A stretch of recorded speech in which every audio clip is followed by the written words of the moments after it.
Okay. All right. All right, let's do it.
And that's the life I lead. This song's about the night the bandits proved it to me.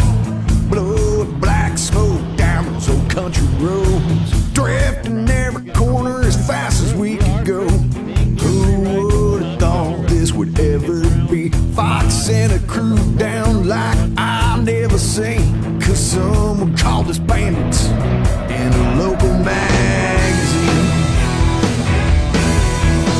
Don't you think this big rig racing's getting out of hand? It started out with beers and never understand, blazing through the smoke, getting cheered by the fans, fans, fans, fans. Man, this big rig racing's getting out of hand. We were rolling like thunder, that's why we never saw bandits head got loose and fly to the wall as the pace car pulled out the pits filled with fans. Out from the window came the bandit's hand. He signaled I'm alright, and the look on his face said it's all about the glory. We lived the rolling ugly day. Crowds kept getting bigger, and so did the prize for the race. Don't you think this big rig racing's getting out of hand? Started out with beers and never understand, blazing through the smoke, getting cheered by the fans, fans, fans, fans. Man, this bandit racing's getting out of hand.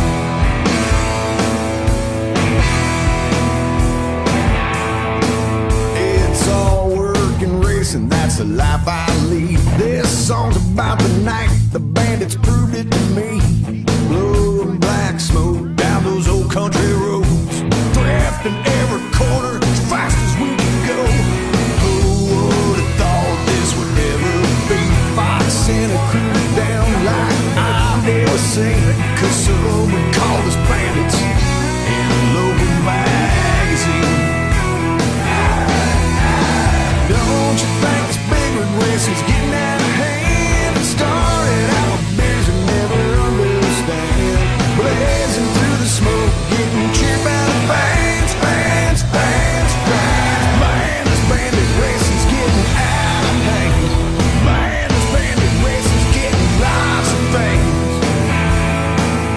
The bandit big series getting out of hand.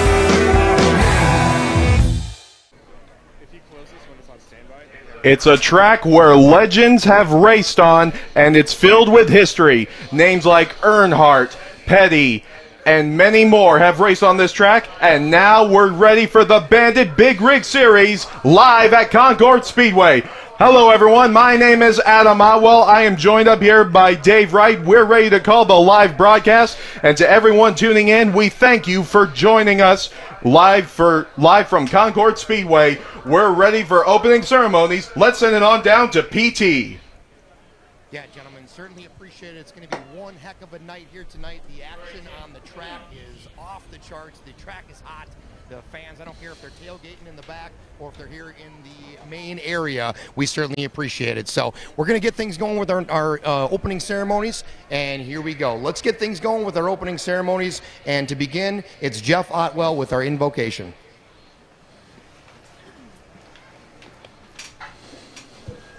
Please stand, remove your hats, and pray with me. Father God, we thank you for this day. We thank you for this beautiful country that we live in, Lord. We thank you for this series that's here, and we pray a special blessing on each one of them, Lord. We pray for safety for each driver here. We pray for each family member, Lord, that's represented here today. We pray that you'll be safe with them on their way home. We just thank you most of all for the blood of Jesus Christ, the ultimate sacrifice that he paid. All these things we ask in Jesus Christ's precious name. And all God's people said, amen. Amen. Thank you, Jeff. And if you can remain standing and keep your hats off while MJ performs our national anthem.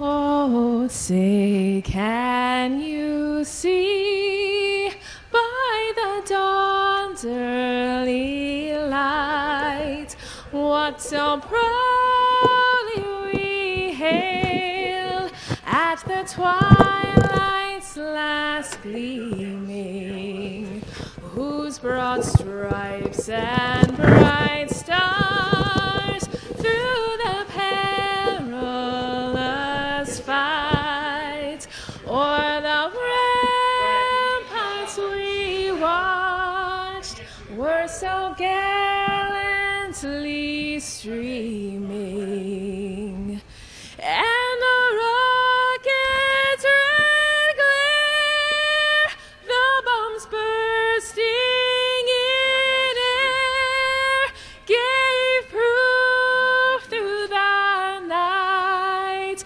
that our flag was still there. Oh, say does that star-spangled banner yet wave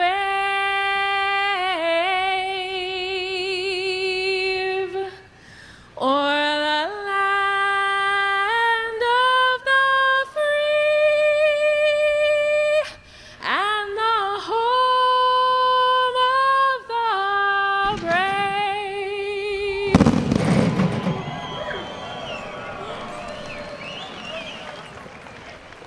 Thank you, MJ.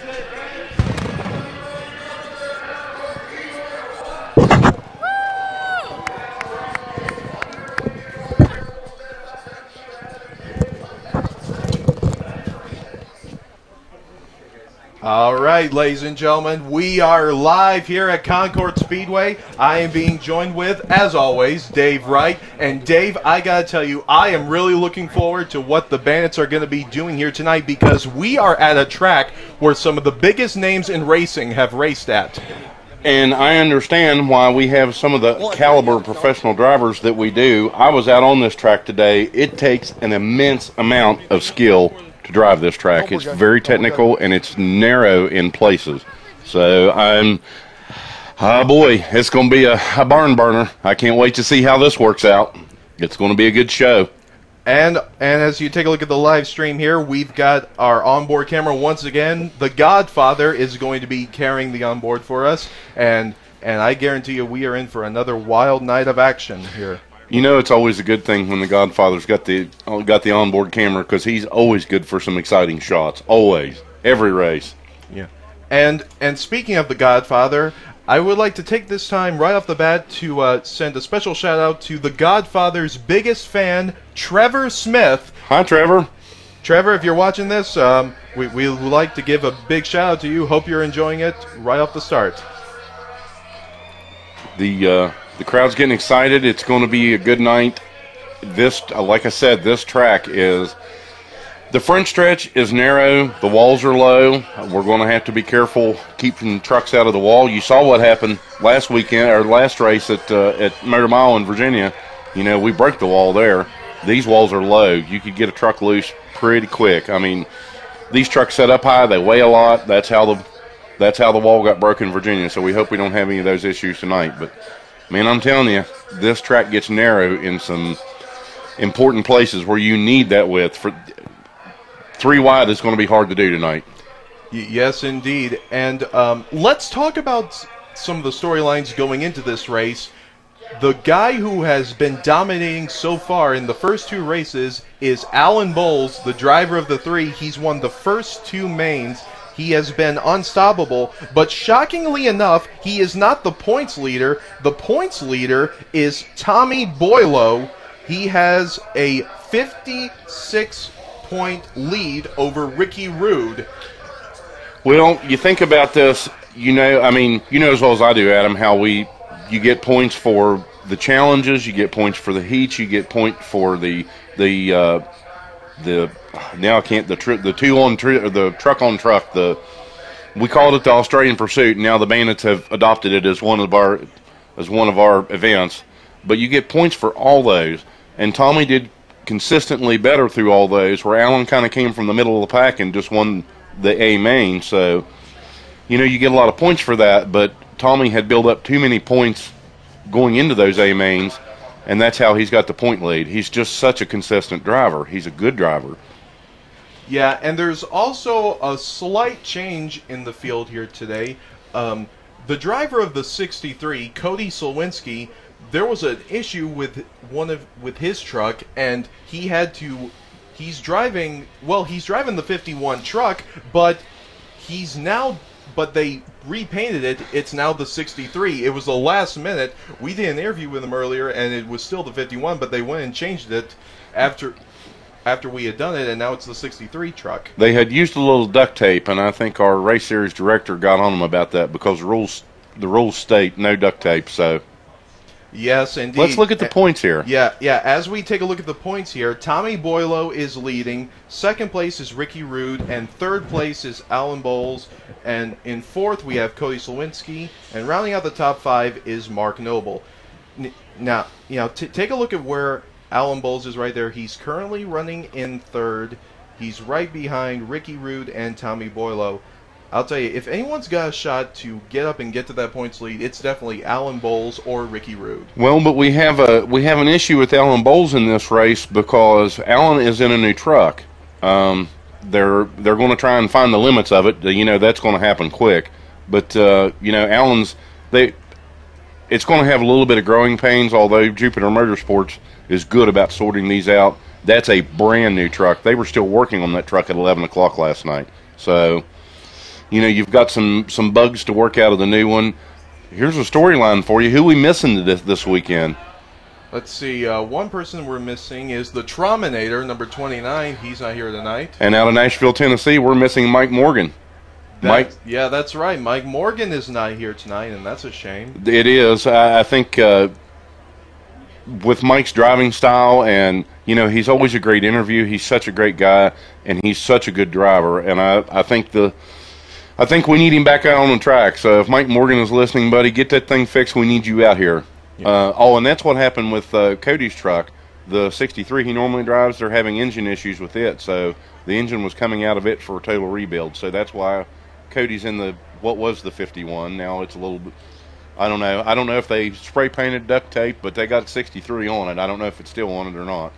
Yeah. And we mentioned Alan Bowles having a new number 3 truck.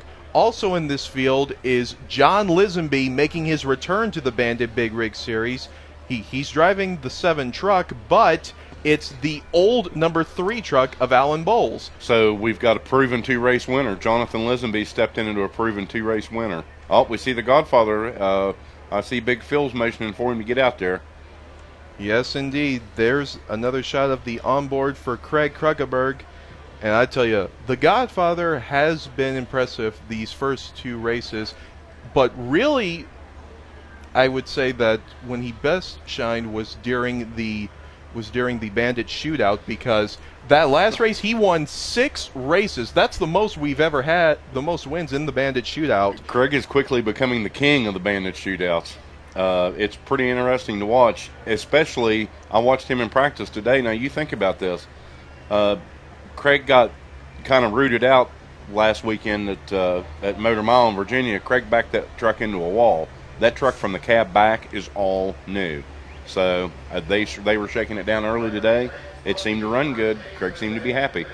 Well, that's really interesting, because taking a look at it, you wouldn't think that truck can't tell went through a wall at Motor Mile. That the frame on that truck from the cab back was bent to one side.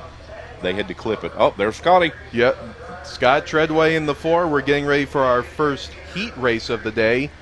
Also joining Scott Treadway is the 55 of Craig Kruckenberg and the 13 of Bob Mitchell.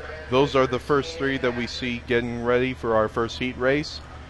And I got to tell you, for some of the guys here that it's their first time, they've been doing pretty impressive. They have. Oh, we forgot to talk about our new rookie this year. Yes, indeed. We have a new face in the Bandit Big Rig Series here today. And I believe he's out of Florida. He's driving the number 98 Volvo out of Santa Rosa Beach, Florida. They call him the General, Mike Ward, making his debut in the Bandit Big Rig Series. We'll see how Mike Ward does his first go-around. At this time, we would like to send a special thank you to all the great sponsors, including Minimizer, KIK Marketing, Big and Nuts, Wyakin Foundation, Classic Carriers Inc., H&H Towing, BB Tire and Service, and I-77 Chrome Shop. Oh, there's a picture of Mike Ward's truck. Yep. You would think that truck, well, it's just plain old flat black. I looked at that truck today. The crew chief on that truck had a lot of experience in dirt and on asphalt late models, NASCAR. So there's a lot of neat tricks on that truck. So it's a little bit down on power, but I think the handling is going to be good. They wanted to get the chassis built, and then I think they're going to go through the motor.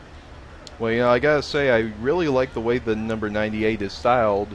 The style of that number 98 number. It looks, I like it. I dig it. And then the truck, in general, just reminds me of something stealth. I dig it. I think it's going to be cool. Yeah. And I've been taking a look at the comments from Facebook. We got quite a number of people watching from Canada here tonight. Oh, we're going international again. Yeah. So to all the Canadians tuning in, we thank you for tuning in with us here tonight. You're in for another great night of racing with the Bandit Big Rig Series. I think it's going to be a good one. We're going to end up with a lot of people. Well, I don't know. We look at these comments all the time, and we end up with people all over the world, and I love it. I love seeing everybody on here. Yes, indeed. I've even conned my cousin Greg Metz is sitting in the stands. I conned him away from a PGA tournament to come here tonight. All right. And there's a look at the number 41 of Marshall Davis. Looks like Marshall Davis is going to be in this race.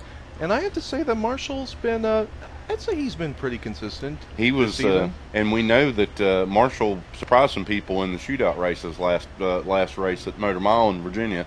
I think they thought he was just going to try and get through and not tear the truck up. And when they come out to do the shootout, he was hammered down. Mm-hmm. All right. So let's break down what's going to be happening in these heat races, because the heat races, they will last for 10 laps. It's a 10-lap heat race. Then we have our challenger races that are 15 laps. And, of course, we have the fan-favorite Bandit shootout. And then there's then we'll do driver introductions. And then we'll be going to our main, which will be 30 laps. Once again, we're in for another wild night of racing with the Bandit Big Rig Series. Well, you and I have sat here when they started this Bandit shootout. You and I have watched this shootout grow in popularity, not only with the fans in the stands, but the fans online. They have really loved. And as a fan of Bandit racing, I wasn't sure when we first started it, but by the time we were done with the first one in Alabama, I was hooked. I dig it. I think it's awesome. And there's the number 98 of Mike Ward. Looks like he's going to be entering this first heat race as well. Hey, we've got, I see a gentleman here, Lloyd Hole from Cedar Rapids, Iowa. Hey, buddy, we're going to be up there in a few weeks, so you be on the lookout for us. Come see us. Yes, indeed. We definitely look forward to being there in Cedar Rapids. And we're going to a lot of great racetracks. Oh, It's awesome. I love this. And we got to go to a lot of great racetracks last year too, but they're kind of mixing them up and they're exposing us to fans that's not seen these trucks run. Yeah, that's right. A reminder that the next race after tonight, it's going to be in Cedar Rapids. We hope to see you all there. It's going to be a great night. Cedar Rapids, Iowa. That is going to be, here's a look at the schedule once again. The schedule, we are Hawkeye Downs. Hawkeye Downs Speedway, Saturday, June 9th, and then Saturday, June 23rd, we'll be heading to Lucas Oil Raceway. Then we'll be heading to Lake Erie Speedway in Northeast Pennsylvania, Saturday, July the 7th. Then head to Salem Speedway in Salem, Indiana on Saturday, July 14th. Then we head to Wisconsin at the La Crosse Fairgrounds on July 28th. Then we return to Hickory Motor Speedway on Saturday, August the 11th. Oh, that's our rainout date. Yes. And then we head to Minnesota at Elko Speedway on Saturday, August 25th. Then Saturday, September 15th, we head to Anderson Speedway. And to cap off the series finale will take place in Lucas Oil Raceway in Indianapolis, Indiana. That'll be our second outing to it. And we hope to see you all there as we get ready for our first couple of heat races. This promises to be a wild one. Oh, yeah, and they're letting them out on the track now. Yes, it's going to be good. We've got some heavy hitters out here. I think this is going to be a fast one. We were talking about Marshall earlier. He might be starting far back in the pack, but he's pretty tenacious. I think we'll see Marshall move up closer to the front. Of course, we got Bob Mitchell. He's getting faster every time. I'm glad we got him straightened out. I had to stop by Racing Electronics yesterday close to the speedway and pick up Bob's helmet. They had it fixed. He couldn't get there. They were going to close before he got there, so I had to swing by and pick it up, save him a little trip. We got Lightning out front, Scott Treadway. Yes, indeed. The man they call Lightning is leading off this first group of people in the first heat race. In the second row, right behind him, we have the 13 of Bob Mitchell, the 98 of Mike Ward, the 41 of Marshall Davis, and the 55 of Craig Kruckeberg. It's going to be a good one.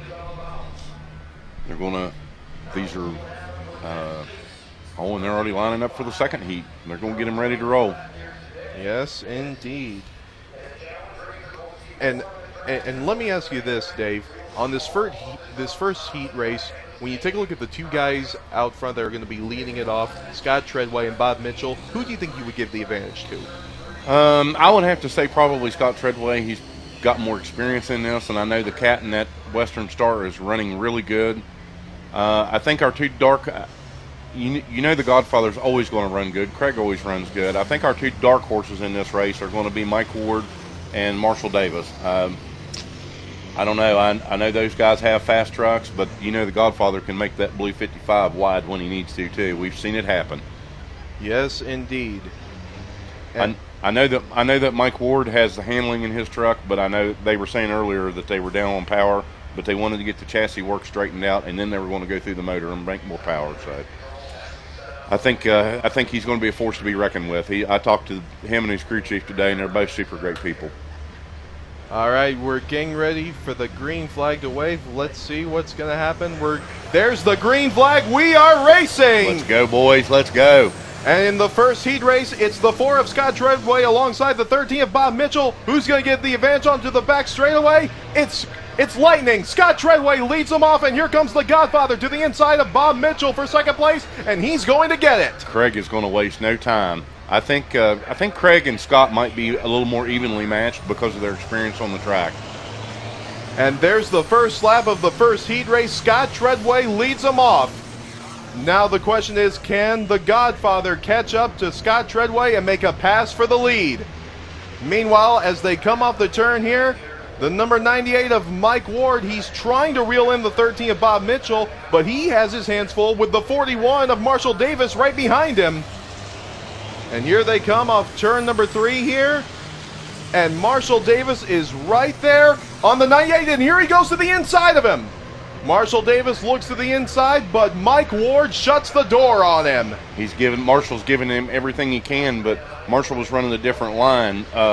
Mike actually has a preferred line there. There he goes. Oh. He powered around him. There goes Marshall Davis looking to the inside, but Mike Ward is doing a tremendous job at keeping him right behind him. But Marshall Davis refuses to give up. He just might make the pass as they come off turn number 1 here. No! The 98 still holds on to it. A little bit of a bobble from the 41, but he's still not giving up. Pinching it down low makes the rear of that truck bad loose. Like I said, Marshall's got the power, but Mike Ward has excellent handling. Oh, we got a spin. There goes the 98 around. Man, oh man. We knew it was coming to that, Adam. Maybe we didn't know, but we had a clue that may be happening. Mike Ward refused to let the 41 by, and that's the end result of hard racing. It is, and I think we're going to see more of that out of Mike Ward because he has the handling. There it is. Here's a look at the instant replay. You can see Marshall Davis, he's looking on the inside. And the He's truck got a got good loose. run. Gets a little bit loose right here. Contact is made, and around goes the 98 of Mike Ward. That was really just racing. Mike Ward was handling good on the outside, but Marshall was hard in the fuel, and the rear end of the truck just walked out. It got loose. Well, taking a look at the truck, it seems to be okay. It looks like Mike Ward is going to be able to continue. Oh yeah. The way Mike Ward's crew chief got the bumpers made on that truck, it caught the corner of it. I'm sure Mike didn't have it suffer any damage, and I didn't see anything on Marshall Davis's truck when he came by. Maybe a slight little tire mark on it. All right, we're getting ready to go back green flag racing. It looks like we got 8 laps to go in this first heat race. And I'll tell you, this time, Bob Mitchell is going to have the 55 of Craig Kruckenberg. We're missing one. We're missing Scott Treadway. I'm looking here in the pits now to see what happened to him. I think I just heard that he was leaking fluid. Oh. Yeah, I just heard from Brian Matson that he was leaking fluid. Oh, and that's a tough break for Scott Treadway. Well, and the bad part about it is, when they go to run the challenge races, that's going to put Scott farther. If they get that truck straightened out, that puts Scott farther back in starting the challenge races, which puts him at risk at starting the A main farther in the back. So yes, and that we'll is a tough break for Scott Treadway. Yeah, yes, Lightning. Oh, I see him now. They're messing with it now. I can see him down in the pits. Well, I hope they get that straightened out. That's here's the green flag once again, and Craig Kruckenberg looks like he got shot out of a cannon. He takes the lead with Mike Ward running in second right behind him, and we got a battle for third and fourth between the 13 of Bob Mitchell and the 41 of Marshall Davis. Well, and Marshall's trying to run the low line, but you have to get out of it sooner, so otherwise your truck will push up, which is, the rear end of the truck pushed up in the last one, and that's what happened. It wasn't anybody's fault. It's still kicking out, Adam. Look at him sideways. Holy smoke. Marshall Davis is driving the wheels off that thing. He's running in third right now, and running in second is the number 98 of Mike Ward. He is having an eventful debut in the Bandit Big Rig Series tonight. This is interesting. Like I said, I know that Mike Ward's truck's handling well, but I know that it's down on power compared to a lot of these. So hopefully they'll get it straightened out. If they get Mike Ward some power, he's going to be unstoppable, Adam. 6 laps to go in this first heat race. Mike Ward trying to reel in the 55 of Craig Kruckenberg. Let's see if he's going to be able to do it. Looks like he's gaining a little bit of ground as they head into the turn here, but so is the 41 of Marshall Davis. They're coming back for a rematch, Adam. I hope it goes a little bit cleaner. And we have reached the halfway mark, and Craig Kruckenberg leads. That might change as we head into turn number 1 and head into the back straightaway. Mike Ward is closing in on Craig Kruckenberg, but Marshall Davis is closing in on Mike Ward. Here, if the whole night's going to be like this, my heart will not be able to take this by the time we get to the feature. Here they come off the last turn to the start-finish line. It'll be 4 laps to go. 4 laps to go for Craig Kruckenberg if he can hold off Marshall Davis in the 41 and the 98 of Mike Ward. And here goes Mike Ward to the inside. Wow. He's got a good run. Mike Ward takes the lead. Oh, my. And here comes the 41 of Marshall Davis to the inside. Marshall Davis takes second place. Craig Kruckenberg back to third. And we're going to come to the line with 3 laps to go. It looked like Craig's truck pushed up, and they just went under him. Now look at Marshall. Yep, we're going to get a rematch here between the guys who caused the first caution of this first heat race. Marshall Davis is closing in on the 98 of Mike Ward, and coming, and the 55 of Craig Kruckenberg is slow off the pace. Not sure what's going on, but he is running slow right now. As we come across the start-finish line, 2 laps to go. Something happened there. Craig was flying, and then all of a sudden it looked like he was chained to a stump, and they went by him quick. So I don't know what's going on. All right. It looks like it's going to be Marshall Davis versus Mike Ward to the finish line. Wow, that was close. Mike Ward is coming to the white flag. 1 lap to go. Can he hold off Marshall Davis in the 41? Marshall was sideways out of the last turn trying to catch him. He's not going to let up, but man, this is getting exciting quick tonight. Yeah, this is his very first heat race. I'm excited for him. His first heat race. Can he win it? Here comes Marshall Davis. He's going to have one more shot. He's going to try the outside. Can he do it? No, he's not going to be able to do it. His first heat race of the night. Mike Ward wins at Concord Speedway. Wow. What a debut for the General. I bet his crew chief is just ecstatic. They have worked. They wanted to bring that truck out earlier. Second place goes to Marshall Davis in the 41. Third place goes to the 13 of Bob Mitchell. Fourth is going to be the godfather of Craig Kruckenberg, and then the 4 of Scott Treadway. Man, what a first heat race, and what a first race for Mike Ward. That was awesome. Like I said, if it's going to be this exciting for the heat races, my heart won't be able to take it by the time we get to the feature. Marshall Davis was driving his heart out trying to catch him. I mean, the rear end was stepping out, and he was spinning. It was just amazing. I don't know. I am so excited for these guys. They all put on a great race. Welcome to the Bandit Big Rig Series. Mike Ward, congratulations on your first heat race victory. His first heat race ever, and he is victorious. And you know, the thing about it is, these guys, I keep saying that Mike Ward's down on power. The truck, the engine is very, very stock. And these guys always tweak these engines a little bit, but they were concerned about handling. If Mike Ward gets more power, he's going to be unstoppable. All right, we're getting ready for our second heat race. Let's take a look at who we got in this field. In the first row, we got the 46 of Brian Cash alongside the 27 of Darren Proffitt. Then behind them, we've got the 7 of John Lisenby, and now now it's the 51 of Cody Slowinski. They changed it back to the 51. And right behind them, we've got the 3 of Alan Bowles, who is looking to go 3 in a row in main victories. Well, with the new truck, Alan Bowles, we got a rookie truck, but not a rookie driver. Not with 2 wins in a row under his belt for the season. But we know that Alan Bowles can be a sneaky dog. He may lay back and then pass you for the win at the end. And there's the green flag in the air, and off the start, it's Darren Proffitt in the 27 taking the lead. And we got a battle for second and third, and a battle for fourth and fifth right behind him. Who's going to get second place as we head into the back straightaway? It's going to be Brian Cash in the 46, running in third, the 51 of Cody Slowinski, and side by side right behind them, the 3 of Alan Bowles and the 7 of John Lisenby. And maybe not many of our Bandit fans know this, but the 7 on the inside is married to Alan Bowles' sister. They're in-laws and outlaws. Yes, indeed. The 7 of John Lisenby and the 3 of Alan Bowles. Yeah. And John Lisenby actually driving the old number 3 car that Alan Bowles drives. That used to be his old 3 car, but now it's being renumbered to the number 7.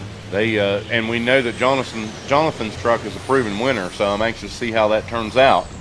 Man, this is getting. Look at that. Darren is just putting on a clinic right now. Yes, indeed he is. Meanwhile, Brian Cash in the 46 has his hands full with the 51 of Cody Slowinski right behind him. He's doing a good job at keeping Cody behind him. We'll see if he can hold on for the next couple of laps. Cody, when they were running their qualifying laps today, Cody actually spun that truck right here, right at the beginning of the front stretch. And I thought Jonathan was going to take him out, but thank goodness we've got good drivers in this series. They avoided it.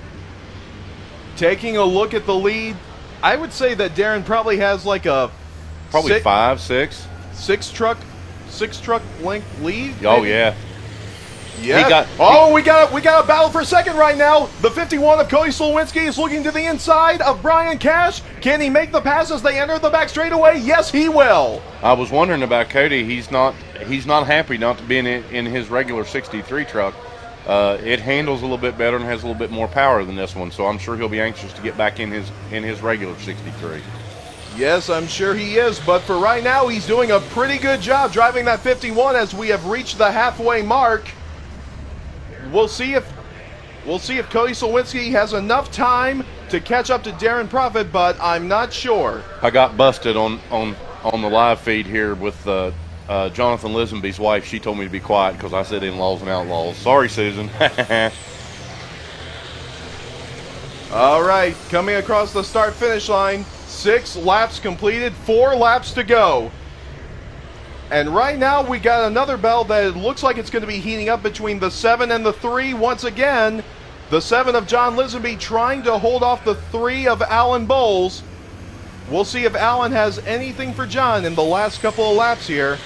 I keep wondering if Alan's just trying to make sure that this truck is good to go and getting all the bugs out of it. They had all the pieces are new on this truck, but they had a power steering O-ring fail today, and Alan had some check valves off of it and was trying to get it straightened out. So it looks like I saw him dumping fluid in it before I walked away, so I think they've got it straightened out.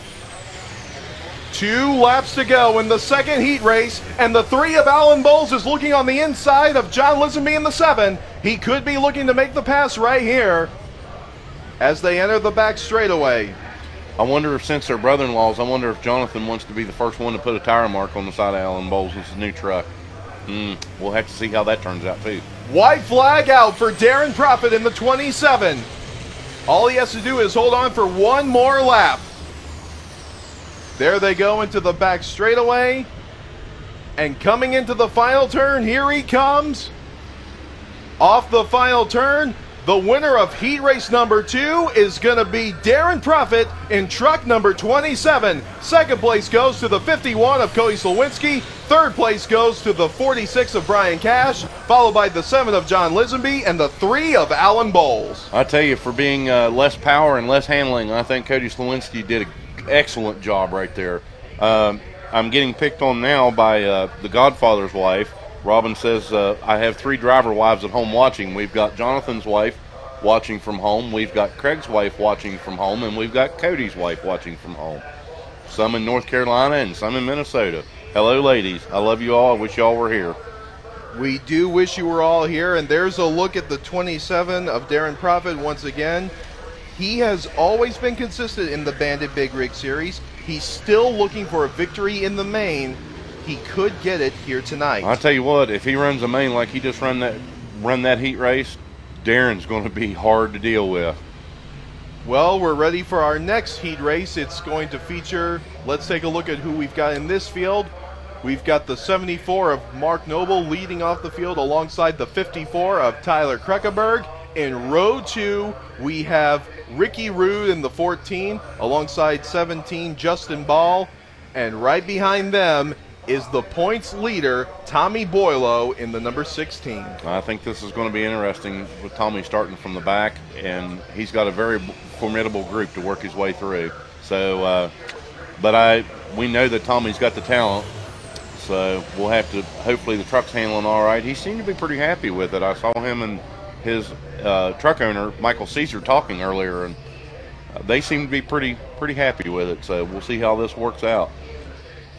And I gotta tell you, I had a chance to talk to several drivers earlier today, and I asked them what it would mean for them to win at Concord Speedway because of the history this track has with all the names that have won here before, like Richard Petty, Lee Petty, Dale Earnhardt, Dale Jr., and so many others. And they basically said that it would be a tremendous honor to win here at Concord Speedway and to be the first one to do it. Well, and a lot of these guys like Alan Bowles, Jonathan Lisenby, Ricky Rude, and all those guys are from down south. So, this track has a ton of history, and me being a racing fan anyway, this track means a lot to me as far as history. Some of these guys from out west in Minnesota and all that may not know that, but this track has a ton of history. I am so happy that we got to come here this year. All right, we're getting ready for the green flag to wave. There's the flagman, Nate, getting ready to wave the green flag. And here they come. Nate waves the green flag, and we're off with the third and final heat race. Who's going to get the advantage coming off the first turn? Side by side, it's teammates Mark Noble and Tyler Kruckeberg. It's going to be a good one. And, these guys are like Nate down here in the flag stand. That's kind of a thankless job. But I tell you, it's been hot, and he's been out there all day. If he hasn't drank about 5 gallons of water, I hope he'll survive. And the first lap of this heat race is led by the 74 of Mark Noble. Meanwhile, the 14 of Ricky Rude trying to pass the 54 of Tyler Kruckeberg for second place. And let's see if he can get it coming off the back straightaway. Not just yet. Don't count out Tyler Kruckeberg. And meanwhile, right behind them, the 16 of Tommy Boylo trying to get around the 17 of Justin Ball. He's going to get an opportunity right here heading into turn number 1. Well, this is going to get exciting. We've got a lot of heavy hitters. Well, I mean, we end up with heavy hitters in all these heats, but it just gets, as we build up, it just gets more exciting. Man, this is awesome. I love it. And Mark Noble continues to lead as we come to the start-finish line with 3 laps completed, but he's got the 14 of Ricky Rude banging on his back door. I was talking to Mark Noble last night at dinner, and when I said, hey, the more experience you get, the more of these heat wins and then some challenge wins and some feature wins going to come, and he just smiled. Mark Noble, a great guy. We're great to have him here at the Bandit Big Rig Series. Oh, but here comes the 14 of Ricky Rude right to his back bumper. You know Ricky's not going to let up. Ricky will not let up. And there's a bump to the 74, but Mark Noble holds on. And meanwhile, right behind them, the 16 of Tommy Boylo. He was looking to the 17 of Justin Ball on the inside. Here he comes.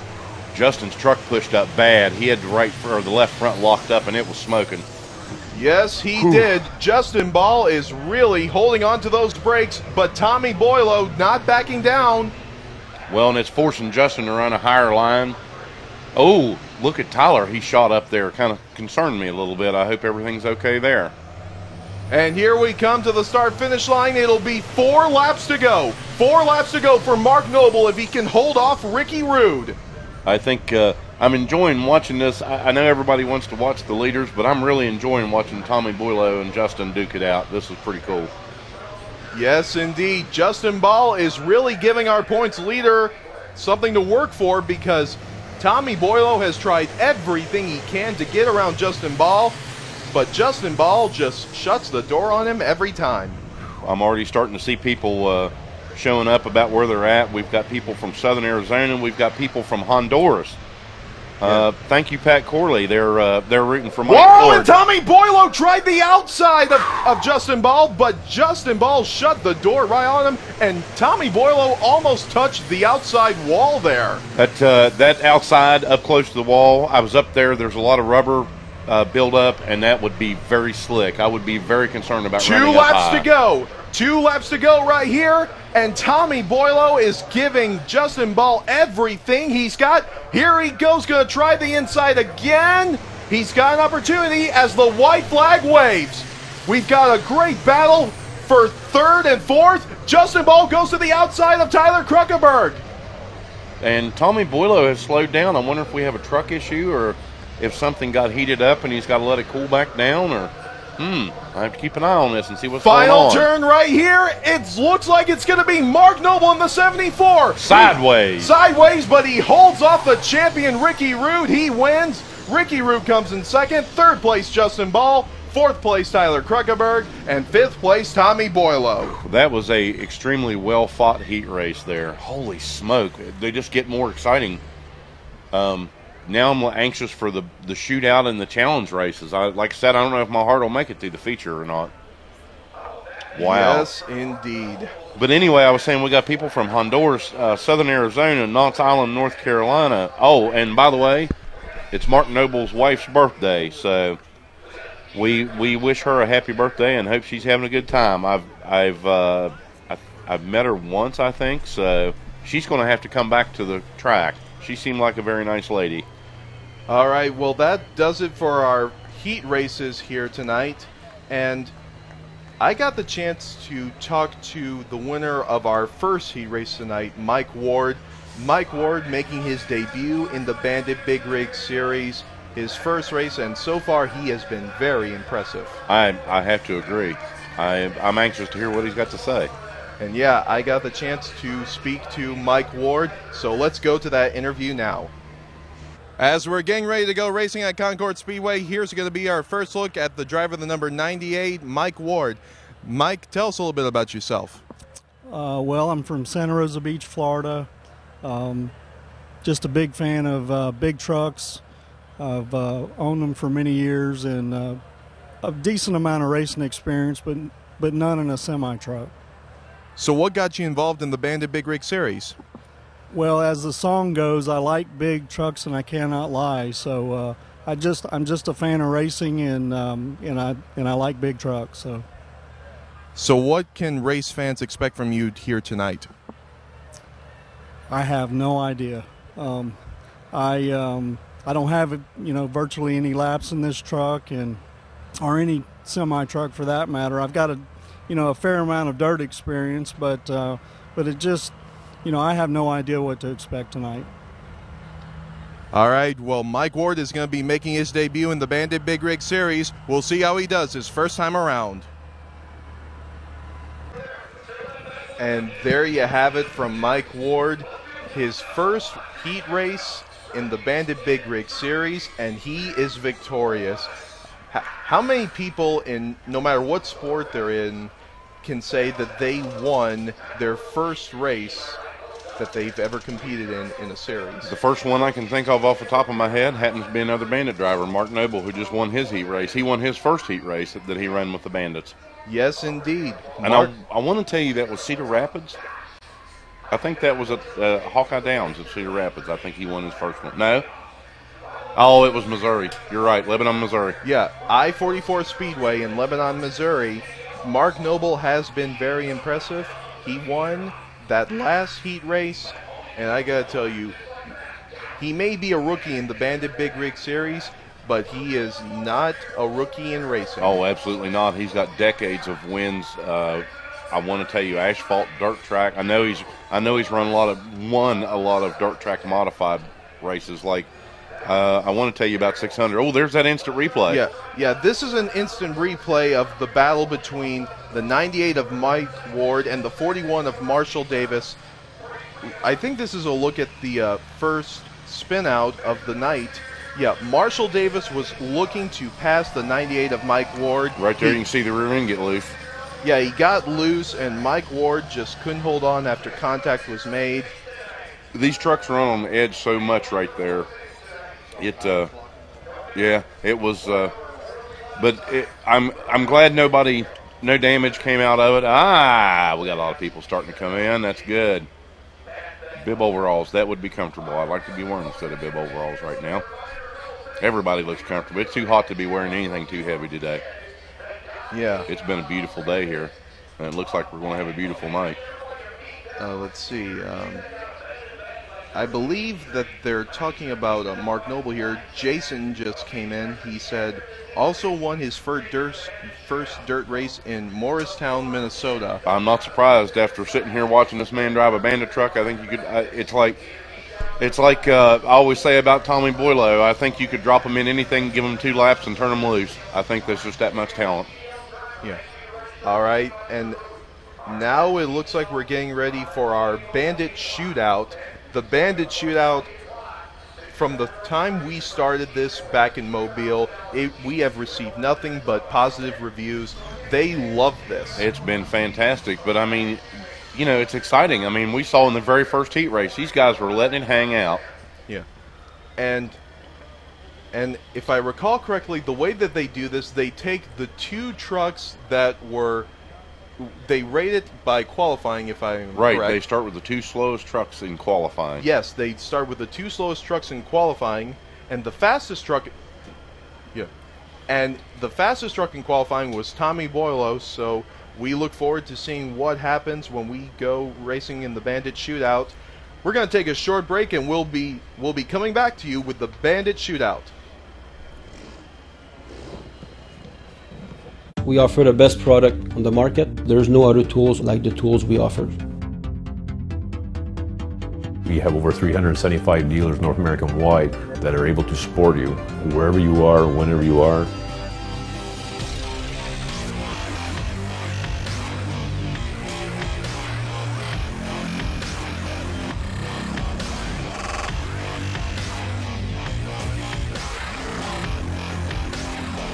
Having it tuned correctly by diesel spec, why wouldn't I? More power, less fuel, what's not to like?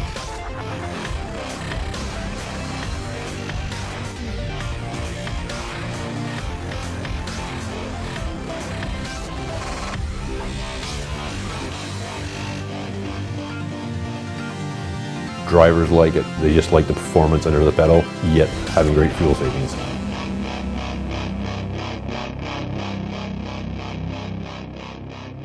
Do you drop and hook, drop and hook, drop and hook multiple times a day? Dealing with all that grease is enough to make your head spin. But now there's a product designed specifically for truckers who drop and hook frequently, and it eliminates the need to grease the upper coupler plate. Introducing the Minimizer Trailer Slick Plate. The Trailer Slick Plate reduces long-term wear on both the fifth wheel and the upper coupler, and you don't have to spend time greasing the coupler plate. Dropping and hooking has never been easier. The Trailer Slick Plate is a strong, self-lubricating polymer plate that makes life 10 times easier on drivers, techs, and everyone else. Not to mention, it increases the steer tire's life and has a 5-year warranty. The Trailer Slick Plate comes pre-drilled and fits a variety of trailers with kingpins ranging from 12 inches to 52 inches from the front of the trailer. Installation takes minutes, not hours, and you can kiss that grease mustache goodbye. Check out Minimizer Trailer Slick Plate today.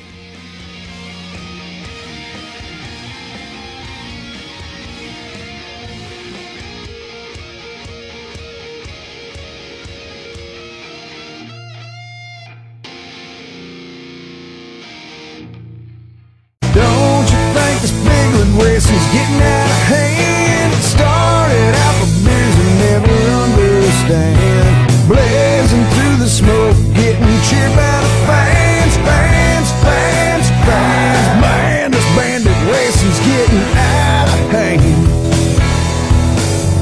The Bandit Big Rig Series getting out of hand. Oh my goodness, what a finish!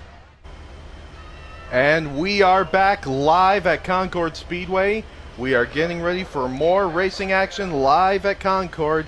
And I gotta tell you, so far, the action has been very impressive all night long. It has. It didn't take long to get that way either.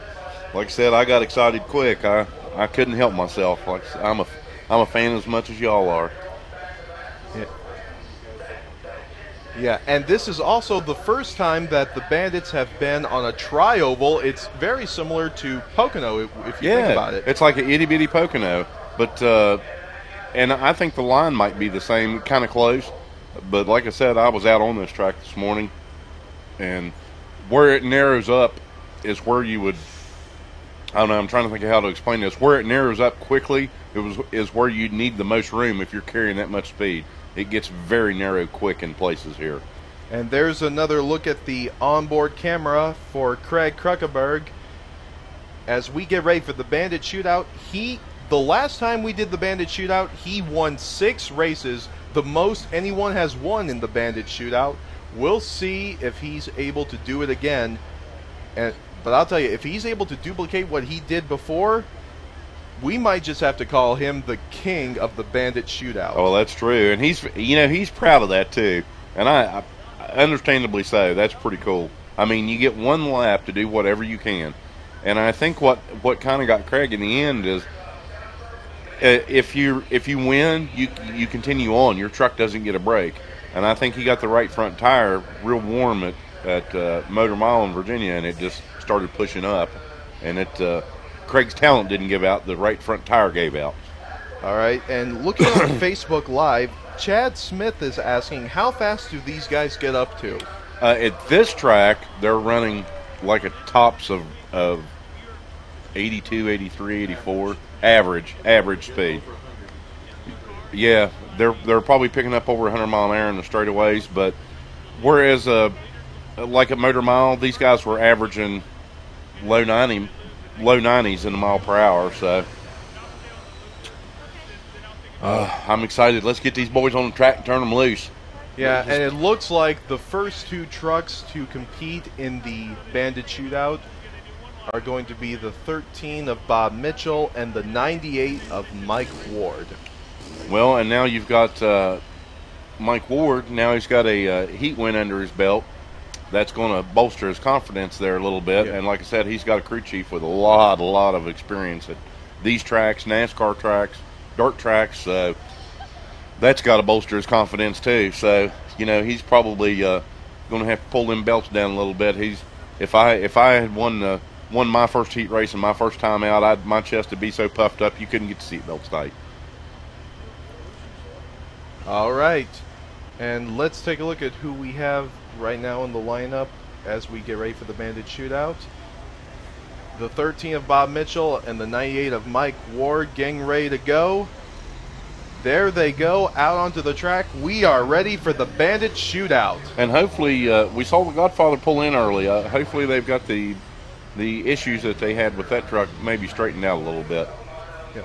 And you see on the back of the 13 saying, "It's all right to be a kid." That's what it says on the back of Bob Mitchell's truck. And I got to tell you, if you met Bob Mitchell, you would understand why that phrase is on his truck. He is. He was one of the ones at dinner last night, and he's a really super nice guy. But all the guys that I have come into contact with, crew chiefs, whatever, they're all great people. Drivers, everybody. I love this series. I love these people. All right, we're getting the 1-to-go signal for the first race of the Bandit Shootout. It's going to be the 13 of Bob Mitchell versus the rookie Mike Ward. Actually, both these guys are rookies. True. But Bob Mitchell has a little bit more experience in the Bandits. This is the first night for Mike Ward, but for his first night, he's been very impressive. He won the first heat race of the night. Very much so, and I saw him. He's very buttoned down and very professional. All right, and here we go to take the green flag. Let's see who gets the advantage heading into turn number 1. Looks like it's the 98 of Mike Ward. He's got it, and the 13 of Bob Mitchell gets loose. He got a little sideways right there. Bob was trying to plant it low, and Mike wasn't going to have any of it. He was going to drive around him and shut that door if he possibly could. And it looks like the first Bandit Shootout race for Mike Ward. He is going to be victorious as he takes the checkered flag. He will beat the 13 of Bob Mitchell. Well, now we get to see how it goes second round. Yeah. And now it's going to be the Godfather. He's rolling out, man. Yep. The last time we had the Bandit Shootout, Craig Kruckenberg won 6 consecutive races, the most anyone has won in the Bandit Shootout.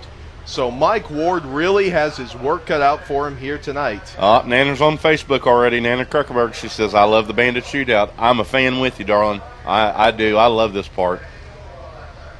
Yeah. Now we'll see how Mike Ward does against the Godfather. The General versus the Godfather. They're trying to get Craig up there with him, get him lined up. That way, if they get around this time and they're even, they can drop that flag and let it roll. Well, Mike Ward is going to get the inside, so that should get him a little bit of an advantage.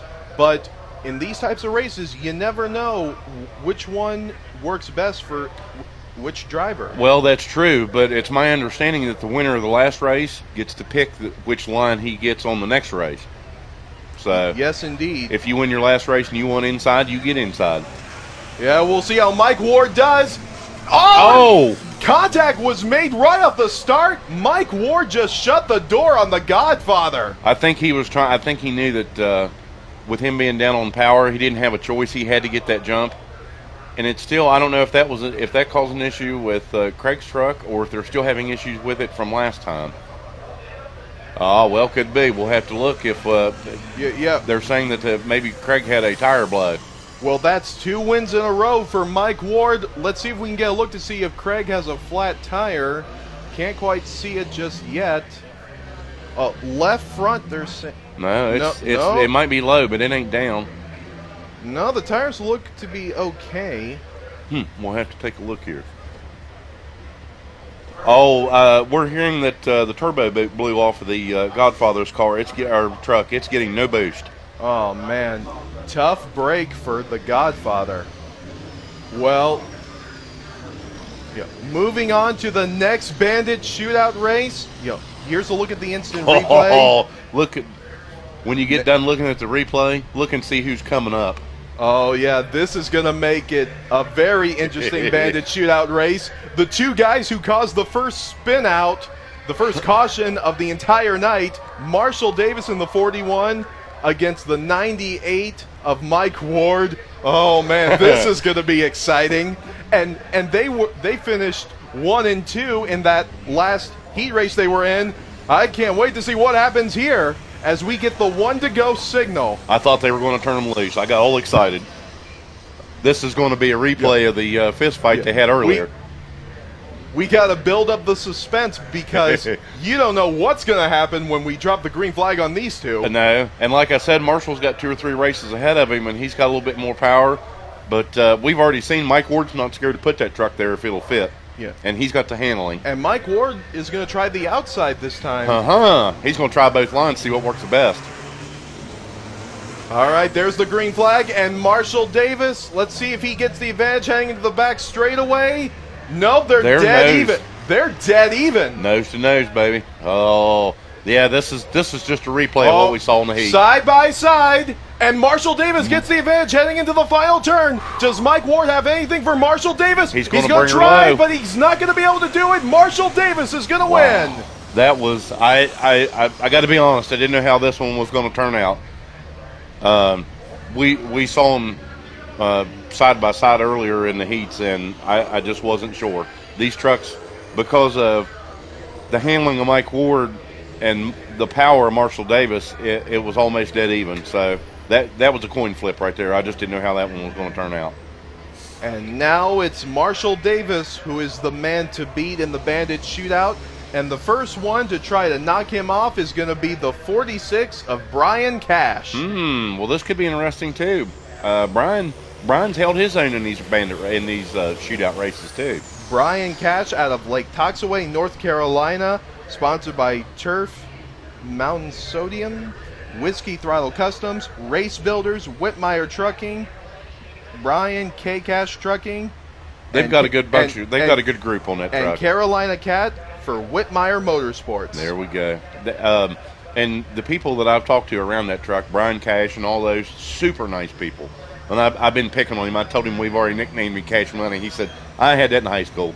He said, I like it. So we're going to make it stick. So he's always going to be Brian Cash Money to us. All right. It's going to be Marshall Davis versus Brian Cash. I got to give a shout out to Mike Ward. He held his own pretty good for not having too many laps in this truck. Yeah. Here we go with Pigpen versus Cash. I'd forgot they called Marshall Pigpen. That's pretty cool. Yes, indeed.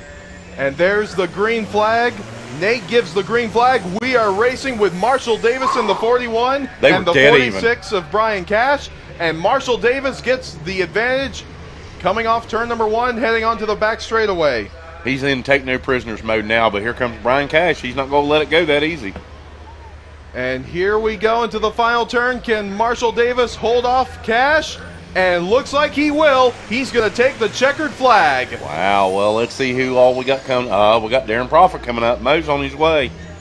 Yep. Next up, we got the 27 of Darren Prophet to challenge the 41 of Marshall Davis. So far, that is two in a row for Marshall Davis. Two in a row. And Mike Ward got 2 in a row, correct? So two in a row is the biggest one, the biggest streak tonight. So we'll see if Marshall Davis can hold this up. This should be interesting. We'll see if Mo's going to take it easy on him, or if he's just going to try and get the jump on him and hammer it right off the start. We saw how Darren did in his heat race. Like I said, it looked like he put on a clinic, man. Yes, indeed. Marshall Davis against Darren Prophet. This promises to be quite the Bandit shootout here. But then again, all the Bandit shootout races that we're going to have tonight are going to be great. They are. It kills me. I get so excited. I love these shootout races. And, of course, the fan response has been about with me. I think if we were taking a vote, I think everybody would vote with me that this is excellent. And there's the green flag for Marshall Davis and Darren Prophet. Marshall Davis in the 41 on the inside, Darren Prophet in the 27 on the outside.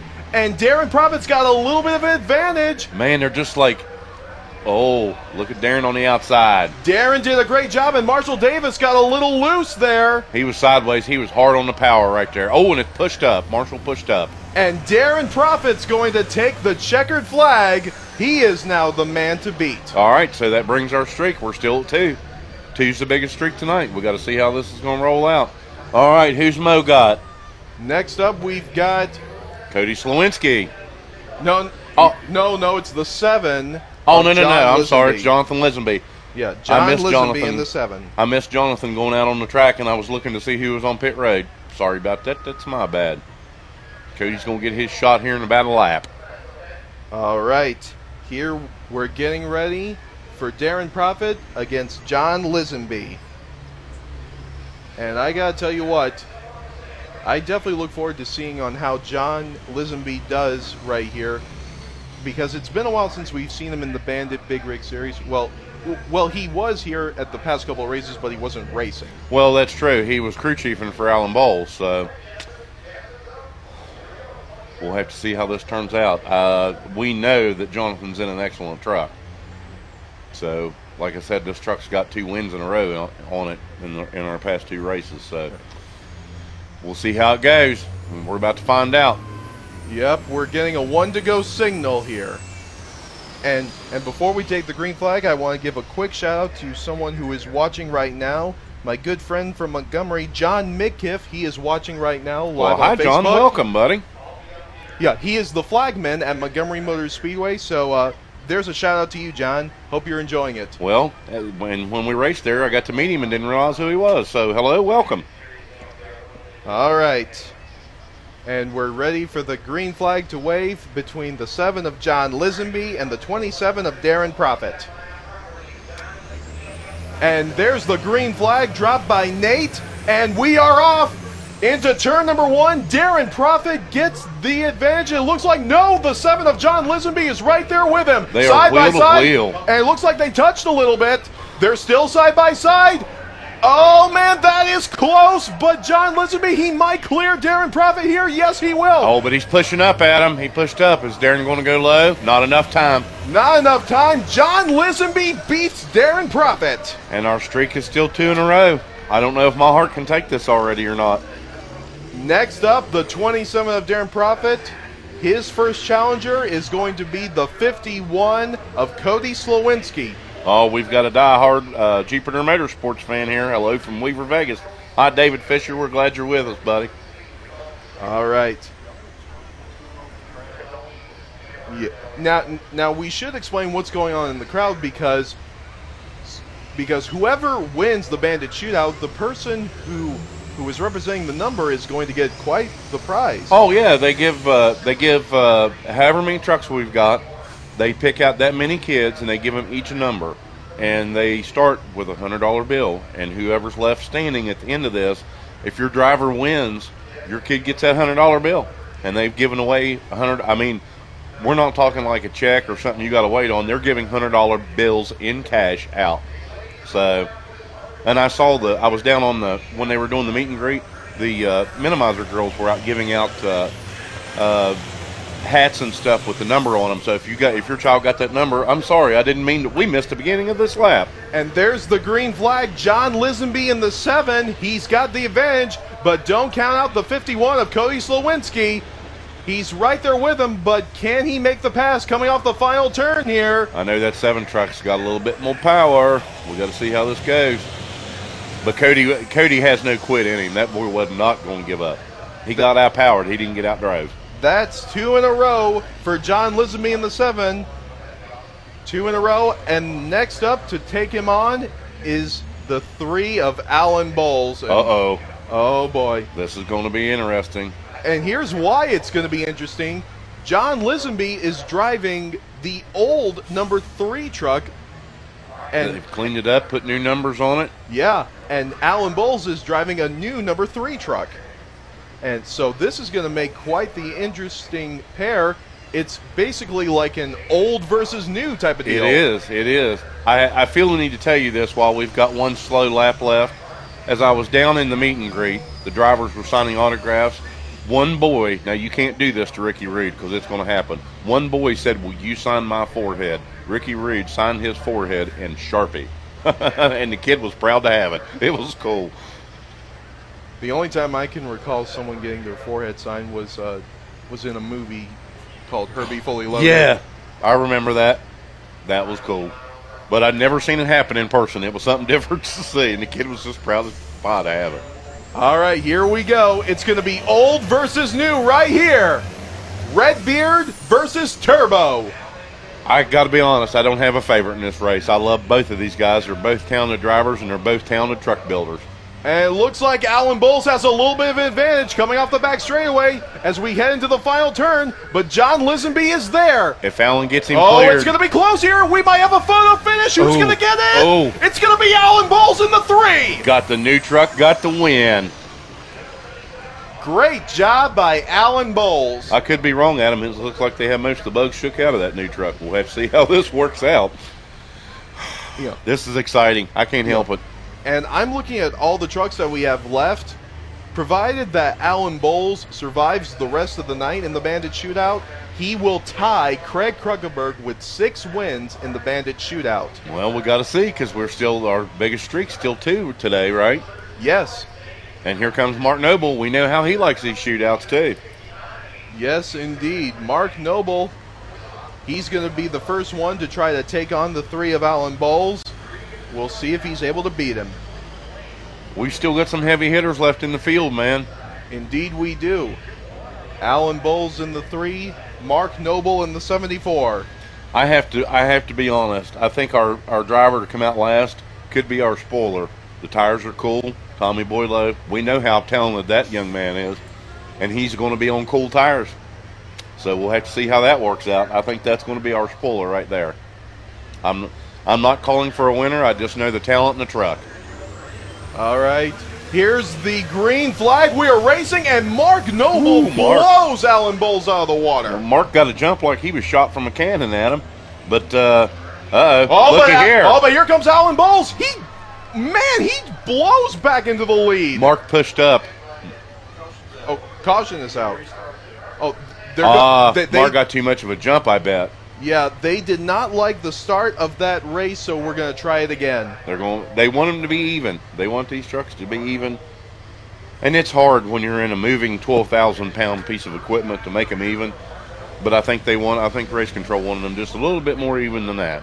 Yeah. In this type of racing, you want to be fair to everyone. You don't absolutely. You don't want to have any controversy or anything. Well, and with these guys, you've got an awful lot of talent between the 2 of them, and an awful lot of power, and an awful lot of handling between these 2 trucks. So this is a pretty even match, I'd have to say. All right. So here we go again with the restart. Turbo against the Wheelman. Turbo being Alan Bowles in the 3, and the Wheelman being Mark Noble in the 74. And Nate waves the green flag. Here we go again. Looky there. Almost dead even right there. Yeah, almost dead even. Who gets the advantage as we head on to the back? Ooh. Oh, Alan got a little bit loose there from the looks of it. Mark's driving her high. Mark Noble doing a good job on the high side. But here comes the 3 of Alan Bowles. Tries the inside, but he can't do it. Oh, Mark just blocked him up high. And Mark Noble is going to beat Alan Bowles. When Mark ran up high in that racing line, Alan didn't have anywhere else to go. He'd used his bag of tricks. Daggone it. I was hoping it would be just a little bit more even than that because, like I said, the talent and the power and stuff's pretty close on these guys. Although I do know that Alan's got a brand new Caterpillar engine in that truck. All right, next up in the Bandit Shootout is Tyler Kruckenberg in the 54. He's going to be taking on his teammate Mark Noble in the 74. And I want to go ahead and quickly point this out. No matter who comes out victorious in the Bandit Shootout tonight, the man who still holds the record for most wins in the Bandit Shootout is the Godfather with 6. So he still holds the record. So I guess for right now, we can refer to the Godfather as the king of the Bandit Shootout. That's right. He's the Godfather of the Bandit Shootout. The Godfather King of the Bandit Shootout? Nah, I don't know. But we know, if you tell Craig this, he's still going to be proud. No matter how you put it to him, he's still going to love it. So, all right. Here we go. the Snowman, Tyler Kruckeberg, taking on Mark Noble in the 74. I saw Tyler sideways a lot today. He was driving that truck hard. So we know there's no quitting that truck or the driver. And there's the green flag. Let's see how Mark Noble does against his teammate. Well, they lined up. They took the green flag a little more even that time. I think Mark realized he got out too far, and he's trying to keep it even. And they're pretty close on the backstretch. Yes, they are pretty close. Slight advantage to Tyler Kruckeberg, but don't count out Mark Noble in the 74. And it looks like Tyler Kruckeberg is going to beat Mark Noble to the start-finish line. Oh, Mark Noble tried to come back, but it wasn't enough. But you know what? I saw the last race, Mark's truck kind of drifted up and blocked Allen's the path that Allen wanted. I noticed Tyler stayed lower and held his line lower, so we see how Tyler's picked his line here and what him and his truck likes as a team. They're running kind of the middle groove, and that worked for Tyler. But look who Tyler's got up against him now. Oh man, the defending champion Ricky Rude gonna be squaring off against Tyler Kruckeberg this time in the 54. And I gotta tell you, with the way Ricky Rude has been driving this season, you know he wants to win at no matter what the cost. Well, and that's true. And you know, here we've picked on him and all the nicknames that he's got, and some people call him Cupcake, and he just takes it all in stride. Somebody signed the hub cover on the, I'm trying to think of which corner it was. I think it was the left front. Anyway, it says "Hi Cupcake" on the. Yeah, right here on the left. Well, you can't see it; it's moving too fast. But if it was stopped, it would say "Cupcake" on the left front hub cover. All right, here they come off the final turn, ready to take the green. Here we go. Let's see who gets the advantage. Into turn number 1, it's Ricky Rude in the 14. Ricky Rude's got the advantage, but Tyler Kruckeberg is hanging in with him on the inside. Whoa! Tyler Kruckeberg gets loose, but he's still hanging in there. And he gets loose again. He's loose again. He's sideways. Whoa! What a save. That was a driver right there. That was a save. Good job, Tyler.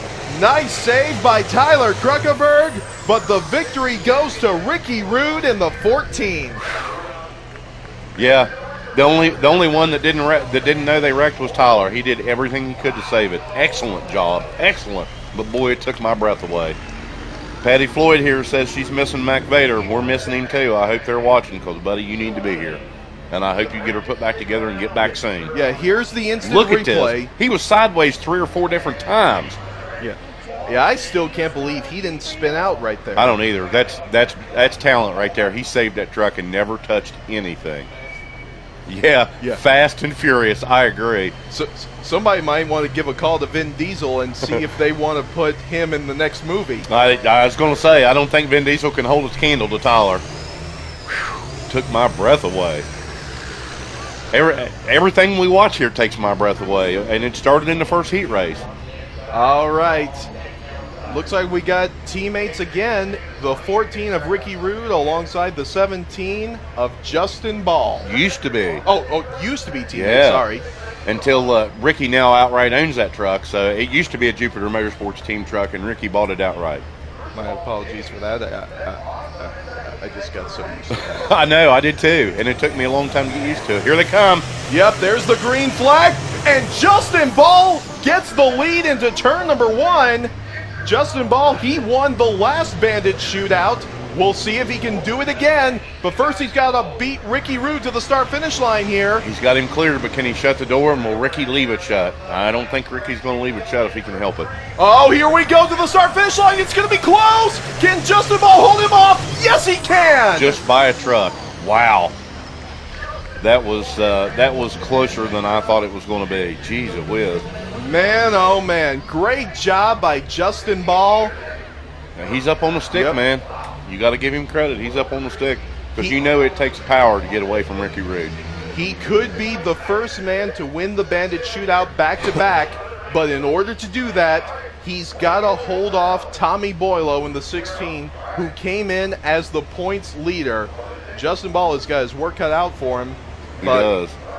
But he was able to do it the last time. We'll see if he can do it again. We have a lot of talent in both drivers and a lot of power in both drivers.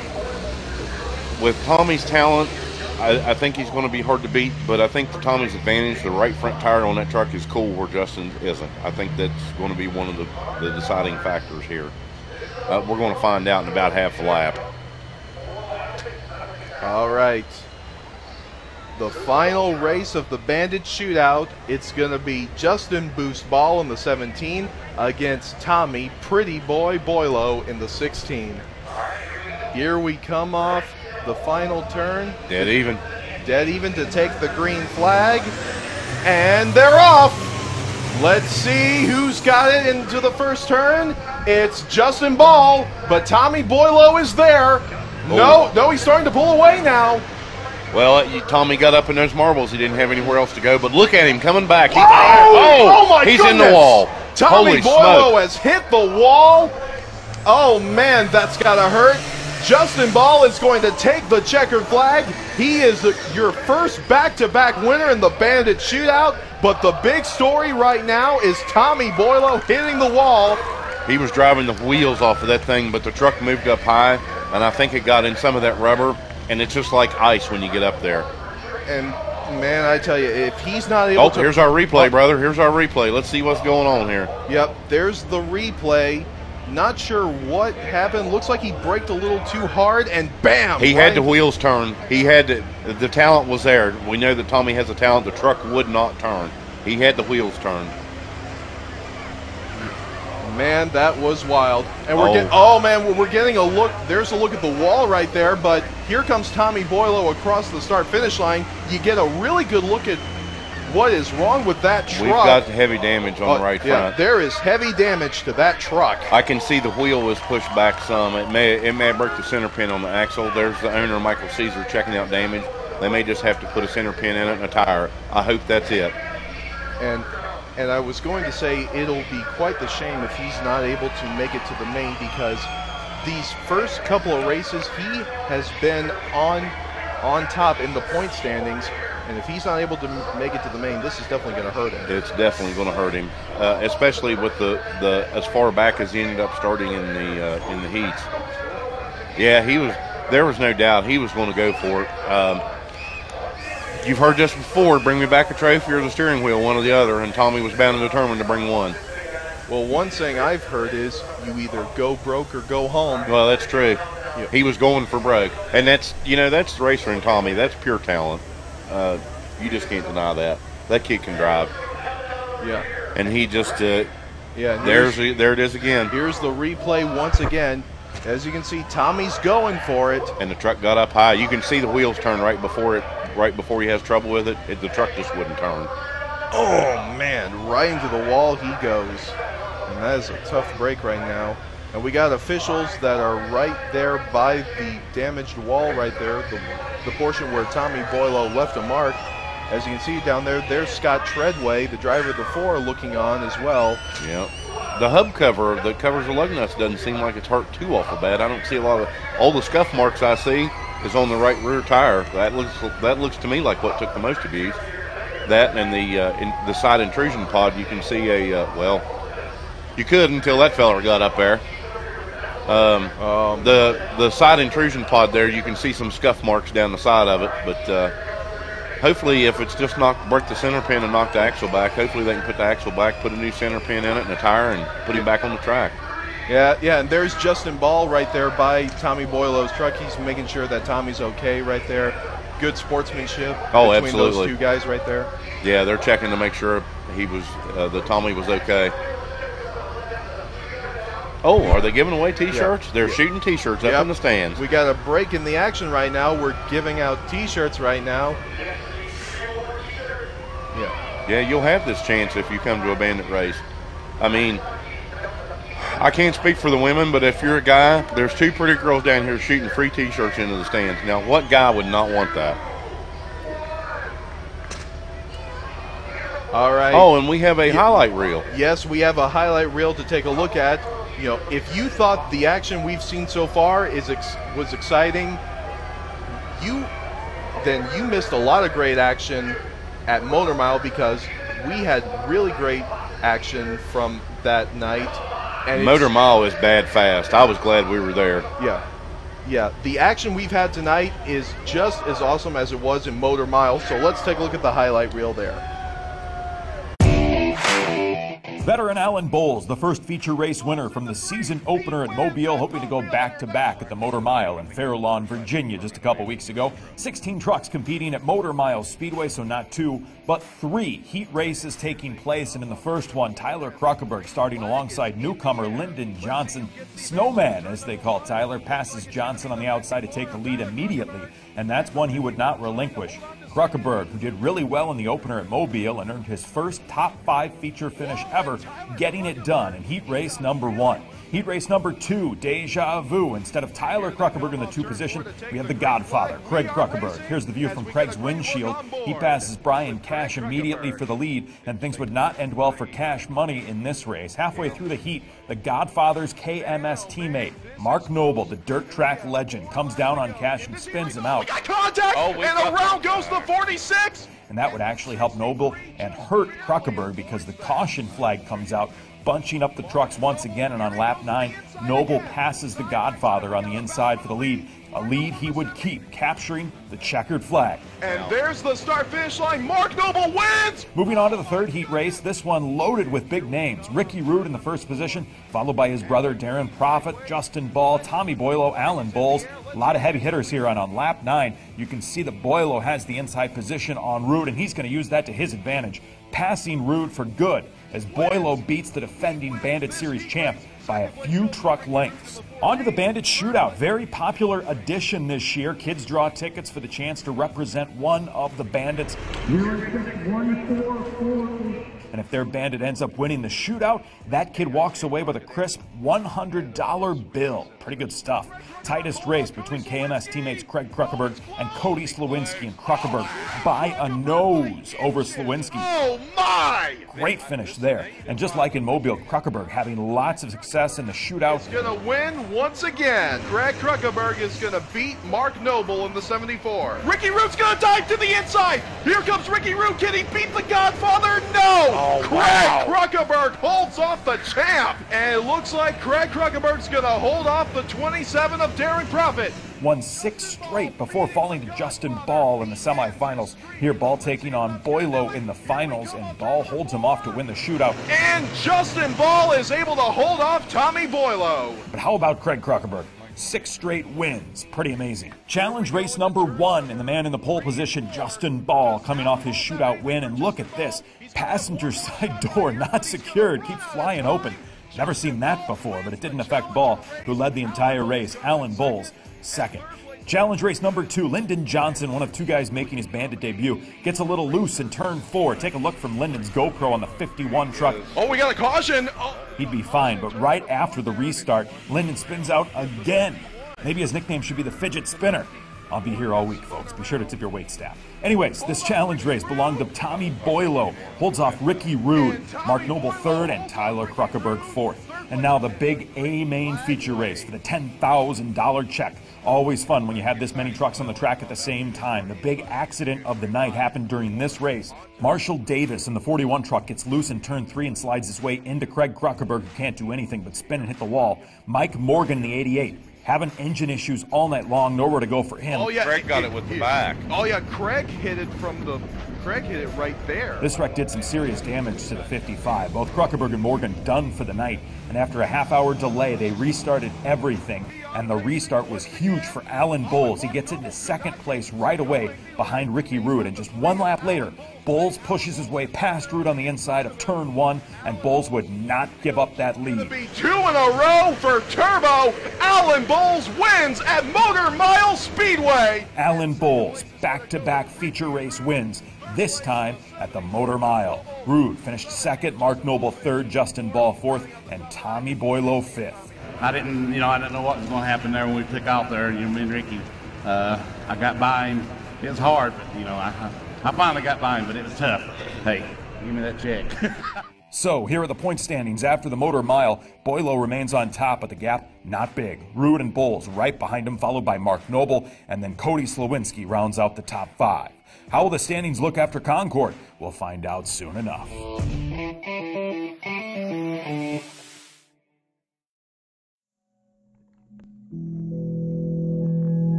come out of the military, you lose a lot of your identity. The things that you used to love, they're just not the same. You were a warrior. I think it was one of those things of getting out of the Marine Corps and no longer having that identity of being a Marine. Like, you don't have a rank anymore. The ribbons on your chest don't matter anymore. I joined the Army straight out of high school. That's all I'd done my whole adult life at that point. You know, the Army had given us training on what it was like to be a civilian, but their training was more like, get out and go get a job. Being in the military, you kind of lose yourself because you don't have that system there that you belong to. What we do at Waiken is we create a path for veterans that are looking to achieve success after their military service, and we create a path that helps them achieve success on their own terms. I think veteran transition is largely misunderstood. It's really about transitioning purpose. It's about transitioning who am I, what am I about, who am I serving now, what am I doing now. You're not weak by asking for help. And it wasn't until right before I made the decision to stay in school that I kind of found myself again. You need to get out and get some life experience doing normal things. Here's other people like you, and then, hey, here's a staff that wants to help you, and here's a ton of volunteers that just, you know, want to do stuff for you, for the program. Go meet them. If you want the opportunities, Waiken is going to provide it for you. It produces something of substantial worth. You decide the amount of success that you want to be. Since I've left the Army, I've gone to school, I graduated, I got a degree, and I've got a career, I have a job. I can't imagine where I'd be right now if I had not given Waiken a chance. And my goal is for each warrior to be in a position at some point down the line when they can look back and say, my career didn't end when I left the military, it began.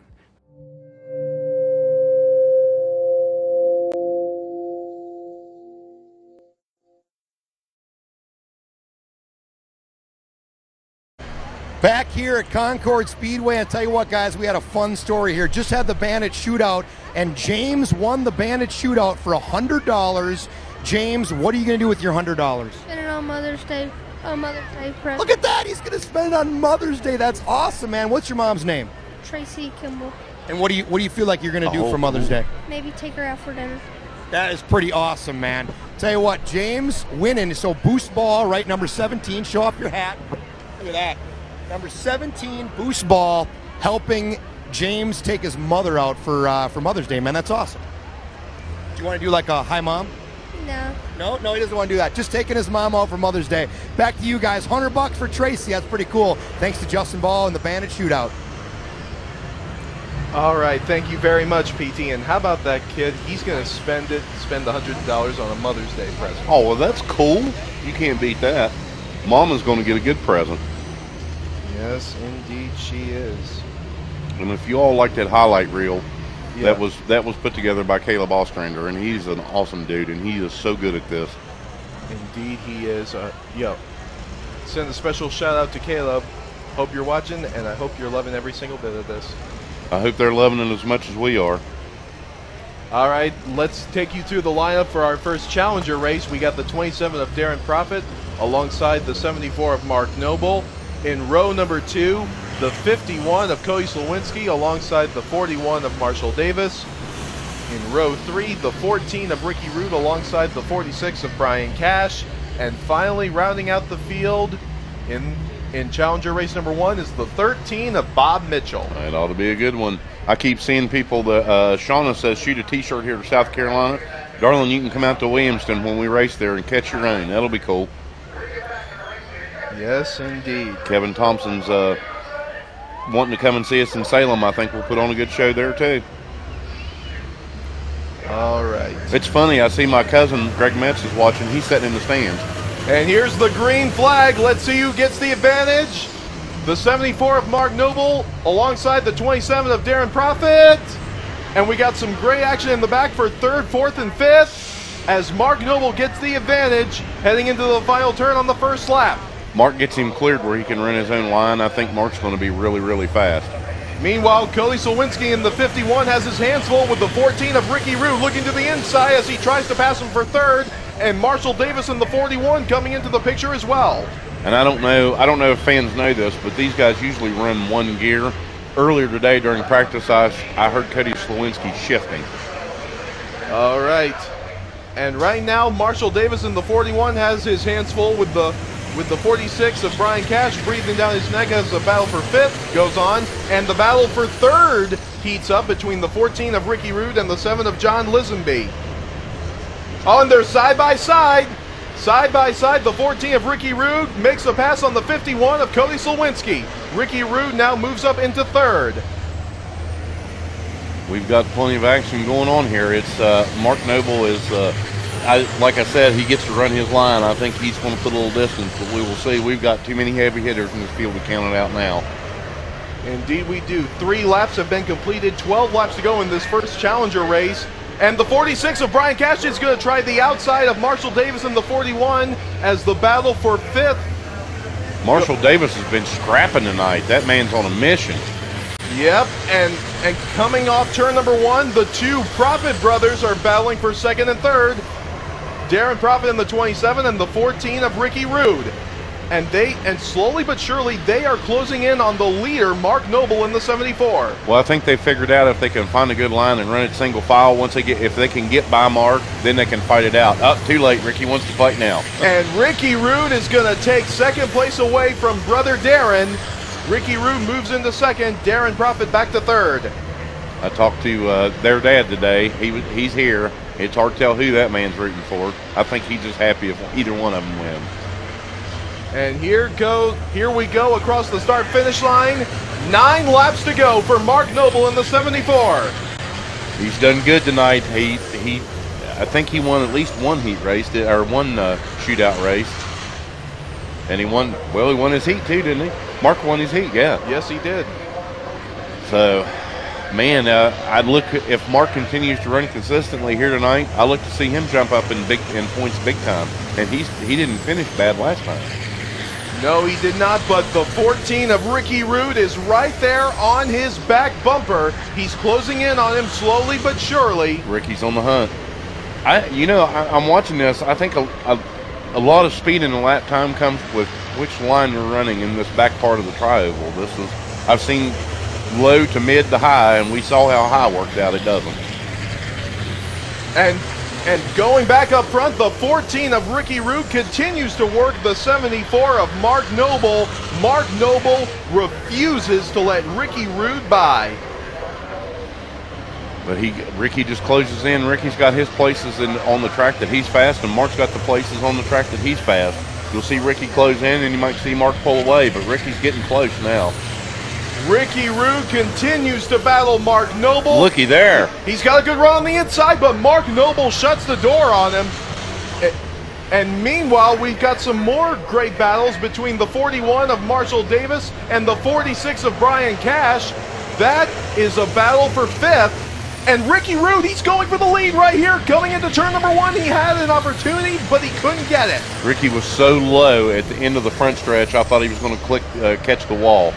He's trying again. We got 5 laps to go, and I'm agreeing with Jason Steffler when he says I am not sure who to cheer for because it's anybody's race right now, and Mark Noble is loose coming off the final turn. Wow, did you see how close Ricky closed in on him when Mark was loose? Oh, yes, he is there. We have 4 laps to go. 4 laps to go for Mark Noble. Can he hold off the 14 of Ricky Rude? Ricky's right there banging. He's not knocking on the door. He's wanting to kick it in. Holy smoke. Final turn coming off here. Ricky Rude trying to get around Mark Noble. Still can't do it. Ricky was sideways that time. 3 laps to go. Can Ricky Rude do it? Can he make the pass for the lead? Here we go again into the center of the tri-oval. Ricky Rude gonna try again. Outside maybe? Trying the outside. Not quite yet, but he's gonna go to the inside right here. He's got a shot into turn number 1 with 2 laps to go. He's there. He's trying, but Mark Noble refuses to back down. Oh, looky there. Halfway up. Oh, man. Oh, man. This is so close. Wow. Amazing driving for Mark Noble in the 74. He is making the champ work for it. And we're coming to the white flag. Can Mark Noble hold off one more time? Here we go into turn number 1, the last lap. But Ricky's catching him. He's Ricky, right there. He's right there on the back bumper of Ricky Rude. He's got him. Could Ricky Rude have one last move up his sleeve? He gets a little loose, but he's still there with him. And this is the part of the track that Mark's been fast. Final turn. Mark Noble holds off Ricky Rude. He wins the first Challenger race. Second place goes to Ricky Rude in the 14. Third place is going to go to the 27 of Darren Proffitt. Fourth place, the 51 of Cody Slawinski. Wow, Marshall was bad finishing sideways. fifth. Sixth place goes to the 46 of Brian Cash. And rounding out the field, the 13 of Bob Mitchell. Wow. This track is so narrow. I don't know how many times I saw Ricky sideways. And then clear back in fifth in the battle for fifth place. I don't know how many times I saw Marshall and Brian both sideways. Man, oh man, what racing. Wow, I love this. I enjoyed watching Ricky and Mark battle. That was cool. And then to see Marshall and Brian Cash, they weren't beating and banging. They were just right there on each other all the time. It's like a dog hunting a rabbit.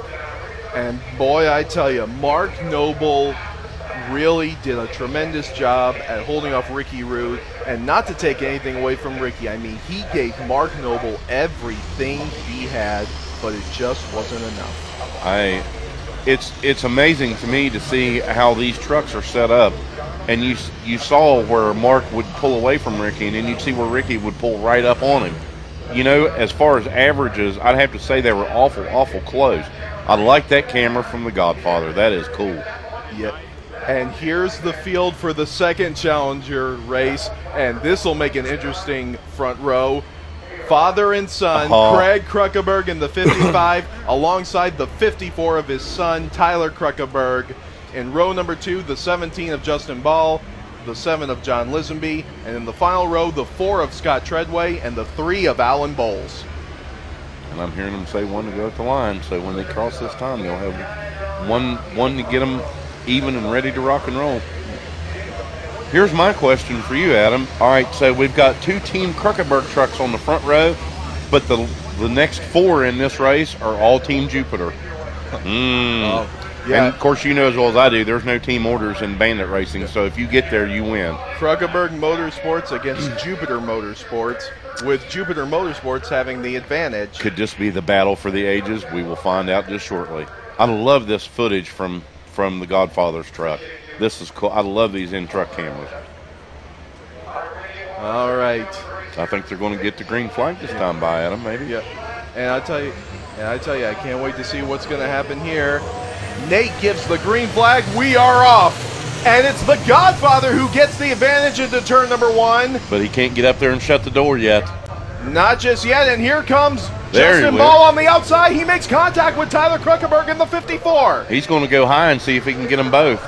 But contact is made. They're side by side, though. Justin Ball is way up high. He's trying to make the pass on the outside, but Tyler Kruckeberg in the 54 is going to make him work for it. Oh, my goodness! What a move by Justin Ball! I thought the Godfather was going to shut the door on him. Oh, man. Justin Ball is going to take the lead as they enter the middle of the tri-oval. He takes the lead away from Craig Kruckeberg, and here comes Tyler Kruckeberg on the outside of the Godfather in the 55 for second. Now he's going to try the inside. Let's see if he can make the pass. He's right there. He's got it. Did he get him cleared? Yes, he did. And now we got Alan Bowles on the hunt. Oh, man. Whew. Tyler's running a little bit higher line on the back part of the tri-oval than everybody else is. I wonder if they've got some of those rubber balls that was rubber balls. They're not. They're little balls of rubber off the tire. But I just worry with the trouble that Tommy had. Are they going to, as these trucks run higher and higher, are they going to push that debris up closer to the wall and get it out of the way? I hope so.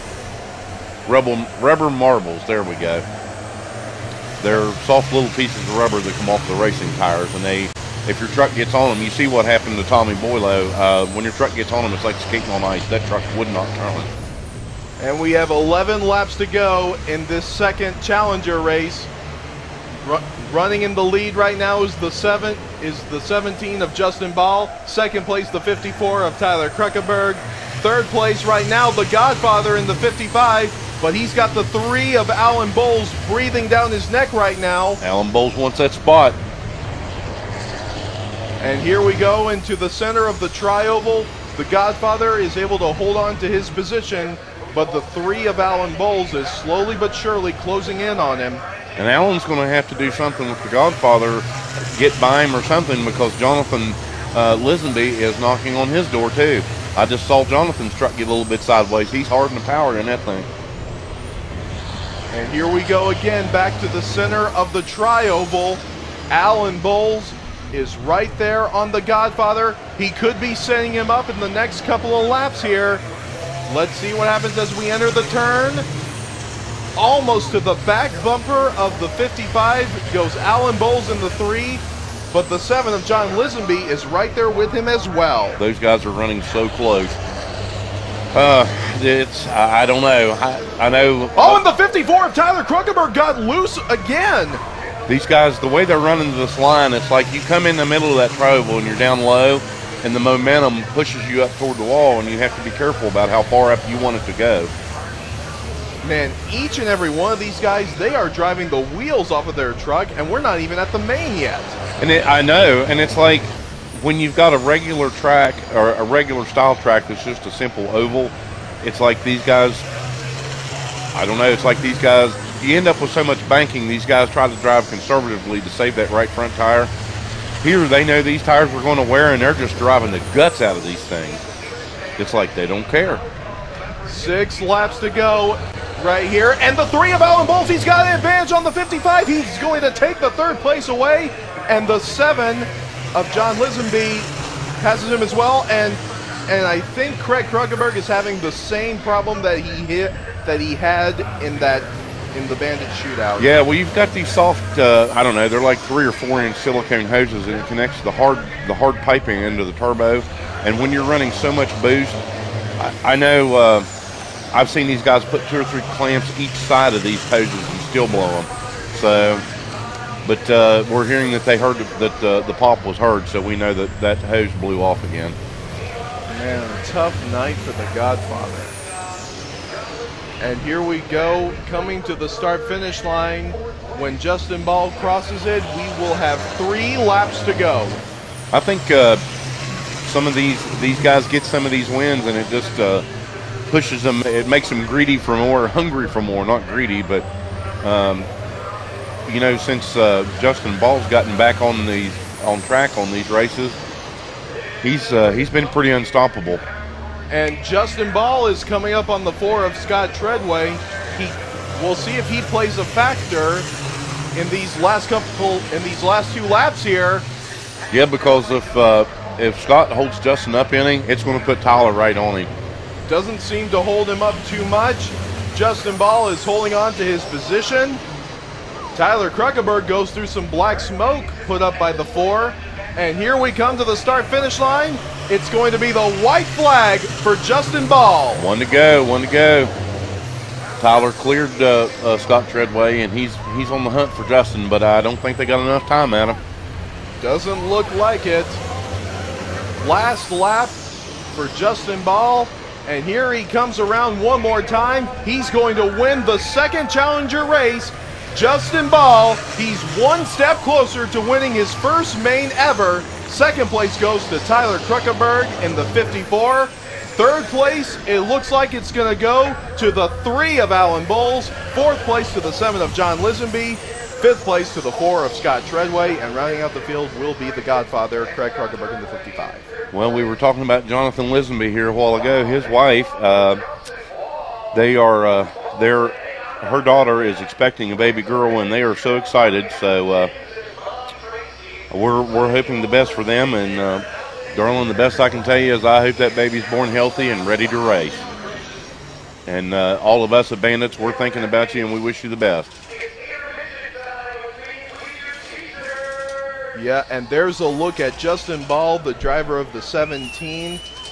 He is someone who has always been consistent in the Bandit Big Rig Series, but he has yet to win a main, and tonight could be the night. And I had the chance to talk with him earlier tonight. He's a good dude to talk to. Yeah, I got a chance to speak with him earlier today. So let's go and take a look at my interview with the driver of the 17, Justin Ball. Here we go. Well, if you want to talk about consistency in the Bandit Big Rig Series, look no further than the driver of the 17, Justin Ball. Justin, how do you feel about your chances tonight at Concord Speedway? I mean, I think our chances at this track are going to be just about as good as the other ones. I mean, we're going to, try as well as we can and see if we can get it a little further up front than we were able to last race. Now, you've had a chance to take a look at this track. What do you think of Concord Speedway? I think it looks like a good track. A little different, setup than we're used to, but I think it'll be a good track to run on. We should be able to find out here in a little bit when we hit practice. Well, there you have it from Justin Ball, hoping to finally get a victory in the main. We'll see if he can do it against all the top stars in the Bandit Big Rig Series. And that was my interview with Justin Ball, and I got to tell you, he's always a great guy to talk to. He is, and we were just talking while they were showing that interview. He sets low in that truck. Alan sets low in his truck. A lot of these guys do. You want the weight of even the driver's weight counts when you're setting these trucks up, and these guys set low in the truck. And you can hardly see Justin's helmet above the steering wheel in that truck. He sets low, and that's the way he likes it. All right, and right now we got the Bandit girls shooting out T-shirts to all the great fans at Concord Speedway. They have been great all night long. We thank them for coming out and showing their support for the Bandit Big Rig Series. And, of course, we want to thank each and every one of you that is tuning in on Facebook and YouTube. We thank you for your support as well. People's like, well, I'd like to have a T-shirt. The easiest way to get a free T-shirt is come down here and let these girls shoot it out of a gun. That's, it's fun to catch them. It gets the crowd wired up, and you can hear them down there every time PT gets ready. Every time PT gets ready to have them shoot one out, the crowd starts getting wild. Yeah, and also we want to send a special shout out to all the great sponsors for the Bandit Big Rig Series. We want to thank Minimizer, KIK Marketing, Big and Nuts, DSI Performance, Rush Truck Centers, and also some other great sponsors: Wyakin Foundation, Classic Carriers Inc., H&H Towing, BB Tire and Service, and I-77 Chrome Shop. We can't do this without the fans, and without the fans, the sponsors won't come on board. So we appreciate our fans, and we appreciate our sponsors coming with us. Some of the ones you were talking about, we've had for a while, like Minimizer and Kick Marketing and DSI. I see Rush Truck Centers is a new one since Virginia. Have they come on board since we were at Virginia? Because is it that new? Yeah, we're grateful to have any new sponsors. And we're grateful for our sponsors that's been with us. Yeah, and we have had some great racing action all night long, and we're not even at the main yet. And it's wild to watch them try and come off the final turn onto the front stretch. It narrows up a little bit, but you have to be easy with the throttle. How many trucks have we seen off the last turn sideways, man? Hammered down on the throttle. Yeah, and also for the second race in a row, we've had a truck leave a mark on a wall. The last race, it was the Godfather Craig Kruckenberg getting a little airborne when he hit the wall at Motor Mile. And earlier tonight in the Bandit shootout, Tommy Boylo in the 16 left his mark at Concord Speedway when he rammed the outside wall. I've seen a lot of people moving around that truck. I hope they're getting that front end straightened back out. Hopefully they'll get a new get the axle back up where it goes, get a new tire on it, and turn that boy loose. We've got this young lady, Penny Whitecotton, says thank you for airing these shows live, Penny, because you guys are watching. Oh, there's our instant replay. Yeah, here's the instant replay again of what happened to Tommy Boylo. Tommy had the tires turned dead left and hard on the brakes, and that truck would not stop or turn. That's how slick, once you get up in those rubber marbles, how slick it gets. Yeah, that is quite the mark that Tommy Boylo left on the wall in that 16 truck. And I'm taking a look in the pits right now at Tommy Boylo is looking at his truck. They've got the hood up. Can't quite see right now what they're doing right now. but I think it is safe to say that the 16 is probably done for tonight. I hope not. I hope they get it straightened back out. Like I said, maybe they'll get it straightened back out, put a new tire on it, and turn that boy loose because he needs to be out here. But I was talking about Penny. She said, thank you for airing these shows live. She loves watching the Bandits race. Penny, because of people like you watching it and our sponsors, that's the only reason we get to do this. I'm grateful that we get to do this, bring this to you. So, you know, if you guys get a chance to patronize our sponsors, help us out, because that's what keeps us on the air and bringing this stuff to you. All right. Well, that is the comments from Facebook, but we are also streaming live on YouTube as well. And one person who has been very vocal on YouTube is John Anderson. So we want to thank John Anderson for being vocal on the YouTube live page. Thank you, John. Thank you, John. We appreciate it. And while you're watching YouTube, I'm watching Facebook. Guess who just checked in with us? The 88 Mac Vader and Mike Morgan. He said, congrats to Justin from 88 Mike. I'm glad to... we're glad to hear that from you, Mike, but I would rather you be here racing Justin for it. So I hope you guys get your stuff put back together and get back out here with us. Yeah, it's definitely not the same without you, Mike. We look forward to seeing you back in the Bandit Big Rig Series. No, I miss picking on you and Wendy and your boy this weekend in the pits. I miss you all. All right. We still got a couple of minutes before we get ready for driver introductions, and then we head into the main. I got the chance to speak with some other great drivers, and one of the people that I got a chance to talk to is our defending champion, Ricky Rude. He has been consistent this season, but he has yet to win a main, and he came in second in the point standings. And so let's take a look at my interview with the driver of the 14, defending champion, Ricky Rude. Well, anytime the Bandit Big Rig Series go racing, you can always count on this man to be a threat, Ricky Rude, the driver of the 14. Now, Ricky, you're coming in second in the point standings. Do you feel like you can pass Tommy Boylo for the point standings lead? I'm doing everything I can. My truck is it's doing really good now. The first couple of races, I've just been tweaking more and more, and everybody else is getting better and better and faster. So after a few practice, first time we've ever been here at Concord, it's a really fun track, but I feel comfortable, and I feel we never know till we do. These guys may be playing possum, but my truck feels like it's pretty good. I think I can maybe retake the championship points here, maybe not this race, but maybe a couple more. All right, now tell me what it would mean for you to win at Concord Speedway, because this track has a lot of history. A lot of big names have won on this track, like Petty, Earnhardt, Labonte. What would that mean for you to win at Concord? Oh, it'd be great. We're down here in the heart of NASCAR country. You know, the teams are not close by, so I'm sure some of them will be a sneak and a peek, and might be even in the crowd, or they might be come and talk to us. So it'd mean a whole lot. It'd be about like Hickory.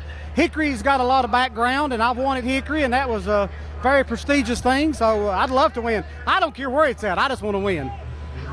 There you have it from Ricky Rude. Let's see if he can put this number 14 in victory lane. And that was my interview with Ricky Rude. Great guy to talk to, and Dave, I understand you just had a conversation regarding the 16 of Tommy Boylo. We did. We don't know if Tommy's going to get to come back out on the track or not. Michael's not feeling hopeful, so I hope they can get it straightened out and get it back on the track. I don't know. I just heard from Wendy Morgan, Mike Morgan, the Mac Vader. That's his wife. She said we miss being there too. It's not the same without you, darling. I feel like it's my job when we're not up here in the booth. And you guys have to understand, when you see these interviews that Adam's done, this is not something done at the first of the year and then we just play them the rest of the time. Adam is busy the whole day. He's out interviewing drivers. So every interview you see during this race was taken earlier this day, and he does this every week. So I think you do a good job. And and actually, as a good example, we're going to give you another driver interview. Yes, indeed. I got a chance to speak with a lot of great drivers here tonight. One of them was the driver of the 7, John Lisenby. I got a chance to speak with him and ask him how he's feeling about his brand new truck being in the old 3 truck of Alan Bowles. So let's take a look at my interview with the driver of the 7, Redbeard, John Lisenby. All right, race fans, we're ready to go racing at Concord Speedway, and standing right next to me is a man making his return to the Bandit Big Rig Series, John Lisenby. John, tell me, what have you been up to? Well, we've been working on another new truck at Jupiter Motorsports for Alan, and finally got it done. We was hoping to have it done before the start of the season, and we had a few delays, a few setbacks, but we got it done. Interested to see how it does today. Interested to see how I do transitioning into this little truck, which we know it's proven. It'd just be me kind of getting comfortable with it, finding out, how to, every truck's a little different. You just have to drive one a little bit and get a little experience in it and find out how it does. Now, this truck does look a little bit familiar. Why don't you tell us a little bit about this truck? Okay, this truck is actually the old number 3 truck for Jupiter Motorsports. One Alan originally built and drag race years ago and brought it up through the series, and now we're doing the circle track, which is a whole lot better. Little truck has done well. We've done a lot of changes for it. Finally got it set up pretty good for about every track. I believe so. Looking forward, really looking forward for the chance to be able to drive a little better truck than what I had, and hopefully do pretty well. All right, there you have it from John Lisenby, hoping to make a good first impression driving this new number 7. We'll see what he can do. And that was my interview with the driver of the 7, John Lisenby. And I got to tell you, John's definitely a great guy to talk to.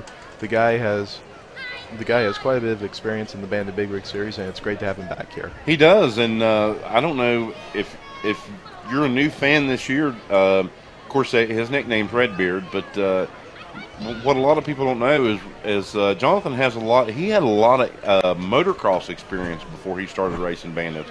But he works, I think, for maybe Buncombe County Schools. One of the counties, maybe Madison County, he works for them too.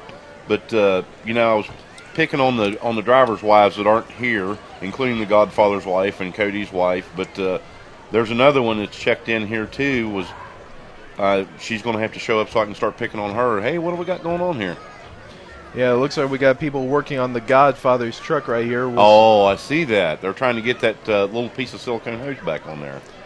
Yeah, and we're definitely hoping that the Godfather is able to go back racing here tonight, because it's definitely not the same without the Godfather. Well, no, and the thing about it is these engines make so much boost, and it's hard to believe that little, 8 or 10 inch piece of silicone hose would cause you that much trouble. But when that hose blows off the engine, it loses all boost out of the turbo. It's just, you're driving it natural aspirated, and they don't make that much horsepower without the turbos. That's what they're on there for. But anyway, I was picking on all these drivers' wives, and now I've got a new one to pick on. Mike Ward's wife checked in, and she says, here, watching my hubby Michael Ward in his first race, in his first Bandit race of the season, go Big 98. Darling, he's done good this year, or this evening, this weekend. So you can sit there and be proud of him. So you've done well. He's done well. So, especially for a rookie. Yes, and taking a look at the comments again, we want to say hi to Bill, who is saying hi from Chicago. Oh, hi. Hey, I was just there this week. I left Wednesday. I just got in trouble. I was talking about Jonathan. I thought he worked for a school system down close to Weaverville when I met him, but his wife's like, no, he actually owns his own truck and drives for Jupiter Enterprises. So, okay, so you're Jonathan Lisenby and you're racing Alan Bowles. Not only is it your brother-in-law, but also you lease your truck and drive for him. So if you beat and bang on him on Saturday night, does that make for tense encounters Monday morning at work? Hopefully not. They're both easygoing dudes, so it probably doesn't happen. But they're both really cool guys. All right, we're still a couple of minutes away from driver introductions and the main, and we're going to take this time. I think. Yeah, we're going to take this time to go to another driver interview. Get to know these guys. These bandits are awesome. Yeah. Pay attention to these interviews that Adam takes the time to do. You'll learn a lot about these guys. Yeah, one person that I decided to talk to was the driver of the 51 for tonight, Cody Slowinski. He's cool, dude. Yeah, Cody Slowinski. The first 2 races he has driven the 63, but issues with his truck caused him to drive the 51 for tonight. and I got a chance to speak with him and ask him how he's feeling driving the 51 for tonight. So Go Skippy. So let's take a look at my interview with Cody Slowinski. All right, joining me now is Cody Slowinski. Now, Cody, we've seen you drive the 63 so far, but tonight you're driving the 51. Tell us about that. Well, at the last race, I blew the head off the 63 truck, and we've been having some problems with it all this whole season with getting hot, and it's been low on horsepower, so we took it to the shop, and when we opened it up, it wasn't what we were expecting, so unfortunately we had to do a whole engine overhaul, so hopefully we'll get her back by the Iowa race. So I'm running 51 tonight, that way I don't have to give up any points and try to maintain my point standing, so hopefully the truck treats me well, and it's a lot different. I went out, I did some practice laps here, the track's very rough. This has a totally different suspension setup than the 63 truck, so it's going to take a little bit to get used to, but hopefully I don't have to give up too many points. Well, there you have it from Cody Slowinski, hoping that he can pull off a victory in the number 51 tonight. They've been the ultimate example of durability for more than 30 years. Minimizer fenders can't be beat, literally. You can try and beat them up, but good luck. See what happens when a forklift runs into the fender? Absolutely nothing happens. The fender bounces back without a problem. That kind of durability is why Minimizer can offer the only lifetime warranty in the business. Now watch what happens when a forklift accidentally runs into metal fenders. They're ruined. The only place you're going with those is the garbage. Minimizer's indestructible fenders are complemented by the best brackets in the business, which are designed to bend up to 6 inches. Look at how the loader drops the forks down on the fender. See the brackets give and bounce back? That's not the exception, it's the rule. Now see again how metal fenders stand up to the test. Forget it, they're as breakable as Minimizer fenders are unbreakable. You've seen the durability, but what you can't see is the weight. Because Minimizer fenders are made of a proprietary composite material, they weigh significantly less than metal fenders, meaning they're saving you literally thousands of dollars a year in fuel. Minimizer's spray control line keeps the moisture and mud off your load, and you can forget about rock chips in the back of your cab. The fenders do the dirty work for you. Minimizer offers 5 different molded colors, as well as a paintable fender. Plus, if you'd like a unique finish, there are 5 more paint film options to choose from. Minimizer fenders, tested and tortured, and guaranteed for life.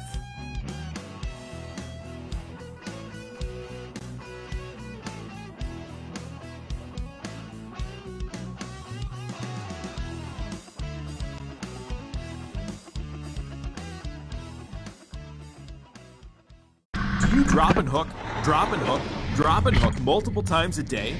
Dealing with all that grease is enough to make your head spin. But now there's a product designed specifically for truckers who drop and hook frequently, and it eliminates the need to grease the upper coupler plate. Introducing the Minimizer Trailer Slick Plate. The Trailer Slick Plate reduces long-term wear on both the fifth wheel and the upper coupler, and you don't have to spend time greasing the coupler plate. Dropping and hooking has never been easier. The Trailer Slick Plate is a strong, self-lubricating polymer plate that makes life 10 times easier on drivers, techs, and everyone else. Not to mention it increases the steer tire's life and has a 5-year warranty. The Trailer Slick Plate comes pre-drilled and fits a variety of trailers with kingpins ranging from 12 inches to 52 inches from the front of the trailer. Installation takes minutes, not hours, and you can kiss that grease mustache goodbye. Check out Minimizer Trailer Slick Plate today.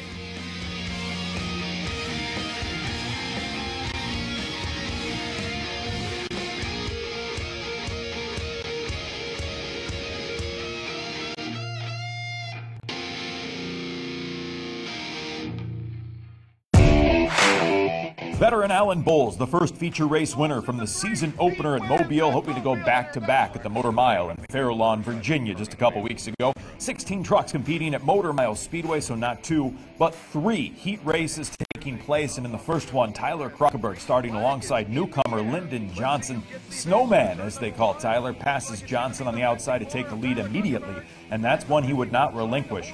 Kruckeberg, who did really well in the opener at Mobile and earned his first top 5 feature finish ever, getting it done in heat race number 1.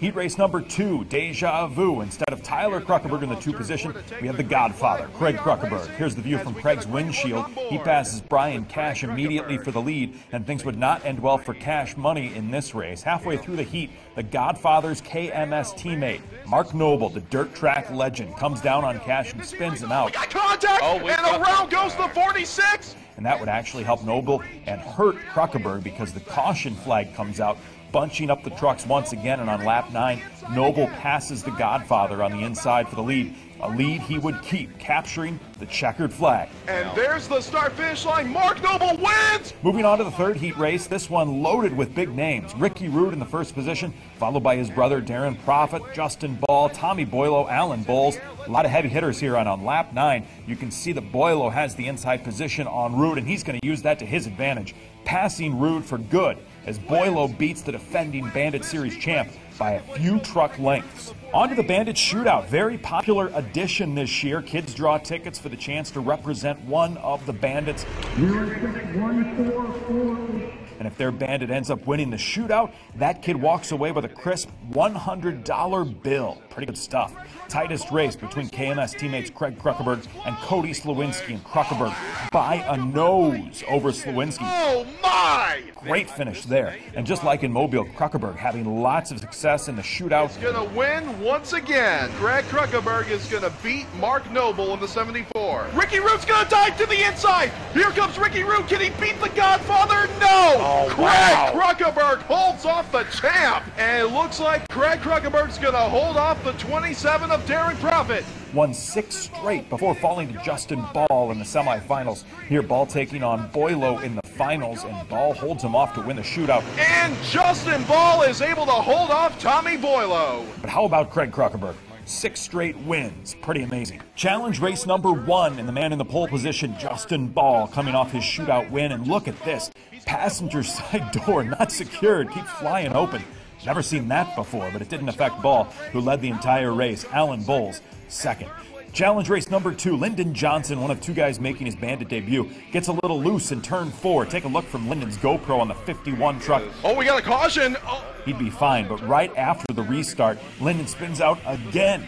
Maybe his nickname should be the Fidget Spinner. I'll be here all week, folks. Be sure to tip your wait staff. Anyways, this challenge race belonged to Tommy Boylo. Holds off Ricky Rude, Mark Noble 3rd, and Tyler Kruckeberg 4th. And now the big A main feature race for the $10,000 check. Always fun when you have this many trucks on the track at the same time. The big accident of the night happened during this race. Marshall Davis in the 41 truck gets loose in turn 3 and slides his way into Craig Kruckeberg, who can't do anything but spin and hit the wall. Mike Morgan in the 88. Having engine issues all night long, nowhere to go for him. Oh yeah, Craig got it with the back. Oh yeah, Craig hit it right there. This wreck did some serious damage to the 55. Both Kruckeberg and Morgan done for the night, and after a half-hour delay, they restarted everything. And the restart was huge for Alan Bowles. He gets into 2nd place right away behind Ricky Rude, and just 1 lap later, Bowles pushes his way past Rude on the inside of turn 1, and Bowles would not give up that lead. 2 in a row for Turbo. Alan Bowles wins at Motor Mile Speedway. Alan Bowles, back-to-back feature race wins, this time at the Motor Mile. Rude finished 2nd, Mark Noble 3rd, Justin Ball 4th, and Tommy Boylo 5th. I didn't know what was going to happen there when we took out there. Me and Ricky, I got by him. It was hard, but I finally got by him, but it was tough. Hey, give me that check. So, here are the point standings after the Motor Mile. Boylo remains on top, but the gap not big. Rude and Bowles right behind him, followed by Mark Noble, and then Cody Slawinski rounds out the top 5. How will the standings look after Concord? We'll find out soon enough.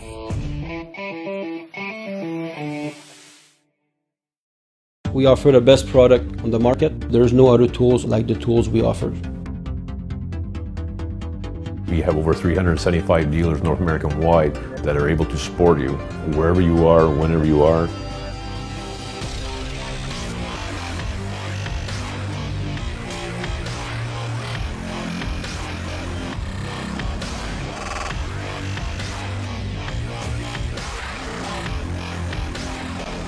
Having it tuned correctly by Diesel Spec, why wouldn't I? More power, less fuel, what's not to like?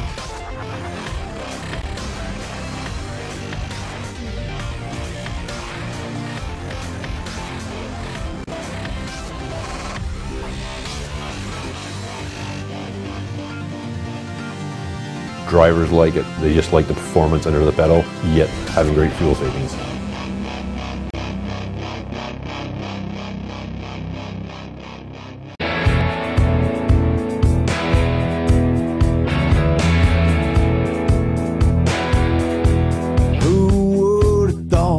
Would ever be Fox sent a crew down like I've never seen, 'cause someone called us bandits in a local magazine. Don't you think this big rig racing's getting out of hand? It started out with beers you never understand, blazing through the smoke, getting cheered by the fans, fans, fans, fans. Man, this bandit racing's getting out of hand. Man, this bandit racing's getting lots of fans. The Bandit Big Rig Series getting out of hand. Oh my goodness, what a finish! And we are back live at Concord Speedway. We are getting ready for driver introductions. And we're going to go ahead and do it right now as we go to the live PA.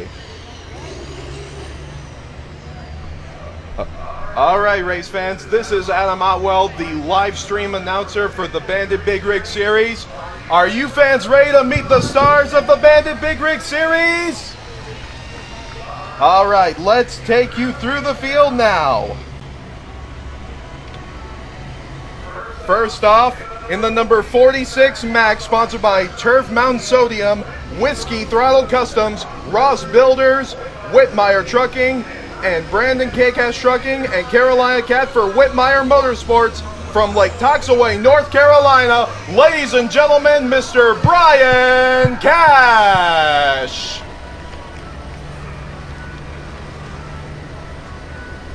Next up, he's driving the number 55 Ford L9000, sponsored by Minimizer, and Robin Kruckeberg from Blooming Prairie, Minnesota, the Godfather, Craig Kruckeberg. Next up, from Weaverville, North Carolina, in the number 41 Volvo, sponsored by Big and Nuts, Minimizer, and Jupiter Enterprises, the man they call Pigpen. Let's hear it for Marshall Davis.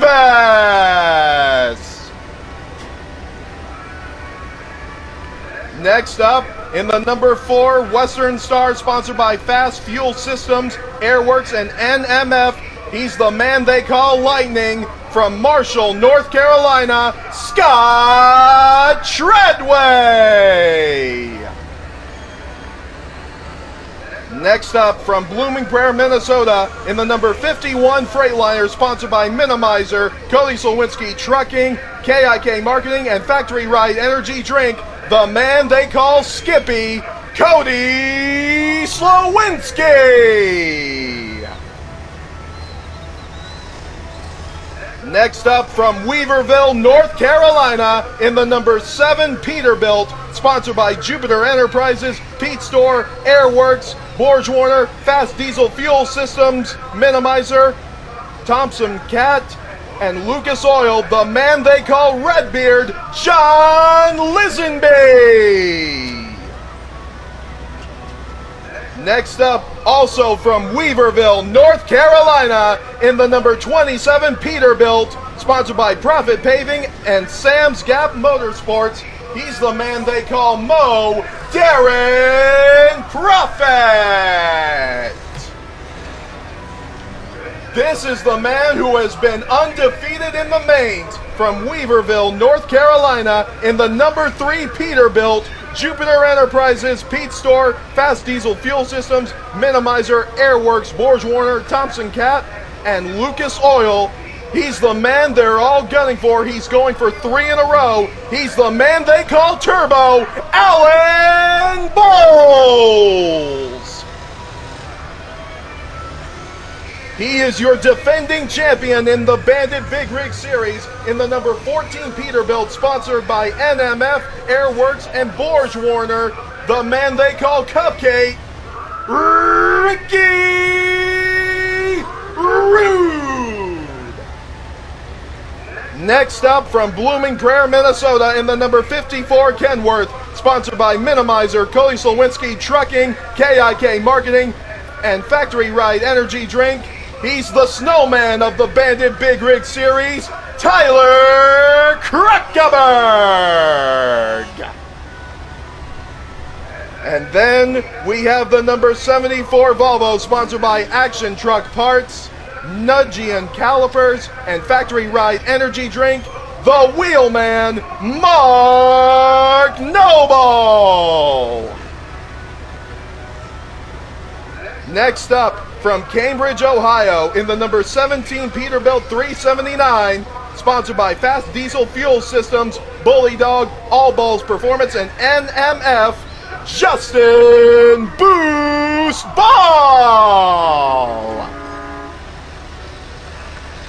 Next, from Waupun, Wisconsin, in the number 13 Freightliner, sponsored by Dr. Diesel Service, Mitchell Motorcycle Transport, and Elderon. He is the Iceman of the Bandit Big Rig Series. Let's hear it for Bob Mitchell. Next up, he's working on his truck right now from Monument, Colorado, in the 16 Volvo, sponsored by Pikes Peak International Raceway. He's Tommy Pretty Boy Boylo. And last but simply not least, he is making his debut in the Bandit Big Rig Series tonight, and he won his first heat race of the night. He's from Santa Rosa Beach, Florida, in the number 98 Volvo. He is the General Mike Ward. That is your starting lineup for the Bandit Big Rig Series. If you fans are ready for the Bandit Big Rig Series main, let me hear you make some noise. Come on, fans. This is the main. It's a 30-lapper. If you're ready for the Bandits, I need to hear you make some noise. All right, let's send it on down to PT, ready to call this race. Take it away, my man.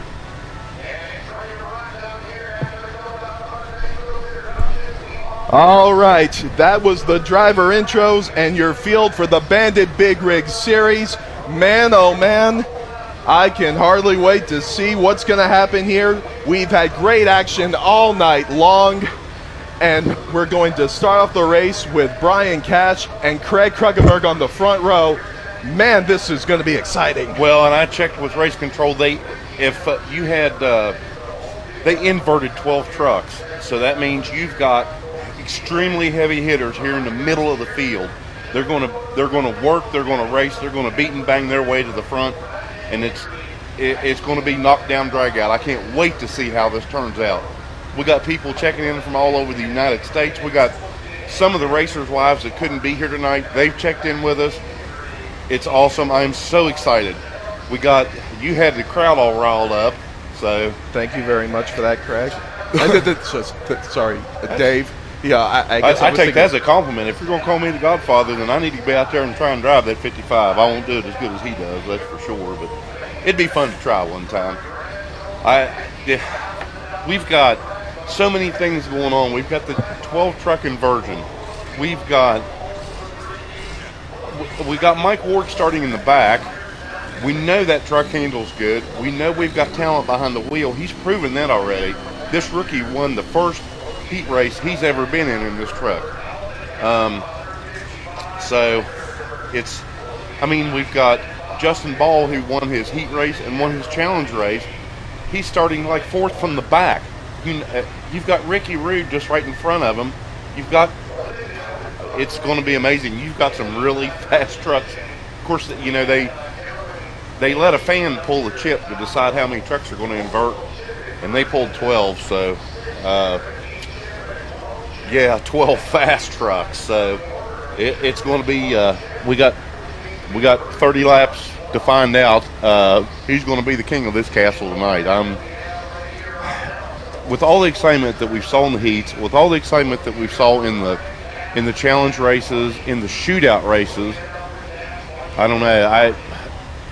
I get to sit up here and announce, and I've helped to work on these trucks. We get to announce. I get to talk to people. But man, the excitement. I am such a fan of this. Not only do I get to participate, but I get to enjoy this as a fan. It's just the excitement's going to be off the hook here in just a little bit. You've got everybody introduced. We've got everybody lined up. Our backstory line is Tommy Boylo, one of our huge talents in this field. They're still working on his truck. It's moving, Adam. He's getting ready to come out and join the field. Wow. I was worried. I'm so excited that he's going to be out here. Yeah. If anybody deserves to be out, I mean, we don't want to miss out on any of our drivers. Yes, Tommy Boylo is entering the racetrack, and I heard some cheers from the crowd. Oh, absolutely. Yep, Tommy Boylo, it looks like he's going to be entering the track. Yes, he is. And I got to tell you, that is a testament to his crew right there. It is. That's awesome because we know that the front axle was knocked back, and usually there's a large pin that keeps it centered in the chassis on the truck. So what happened when he scraped the wall, I'm sure it broke that pin and let that axle move back. The tire was cut, the wheel was tore up, so they were out there with chains and stuff trying to pull the axle back in place where they could get a pin in it so they could put a new tire on it. So hopefully there's not any other damage to his truck. I mean, we see a few scuffs there. That's no big deal. These Bandits are used to that. Yeah. And right now I want to take this time to recognize one of the people who commented in. We had one person commenting in from McCalla, Alabama. McCalla, Alabama, not too far from the place where Bo Jackson was born. And we've got we know that Amy Reese is watching us. She's one of our Bandit followers. We wanted to say hey to her, and you need to make it to a race, girl. Come on. There's a look at the field as Craig Kruckenberg and Brian Cash lead off the field. I'm digging our pace truck. That's pretty cool. Lights up, blinking. I don't know. I am so excited with anticipation as to how this main's going to work out. I don't know. We've got Brian Cash on the front. We know he's fast. We've got Marshall Davis right behind him. He's fought and clawed all weekend.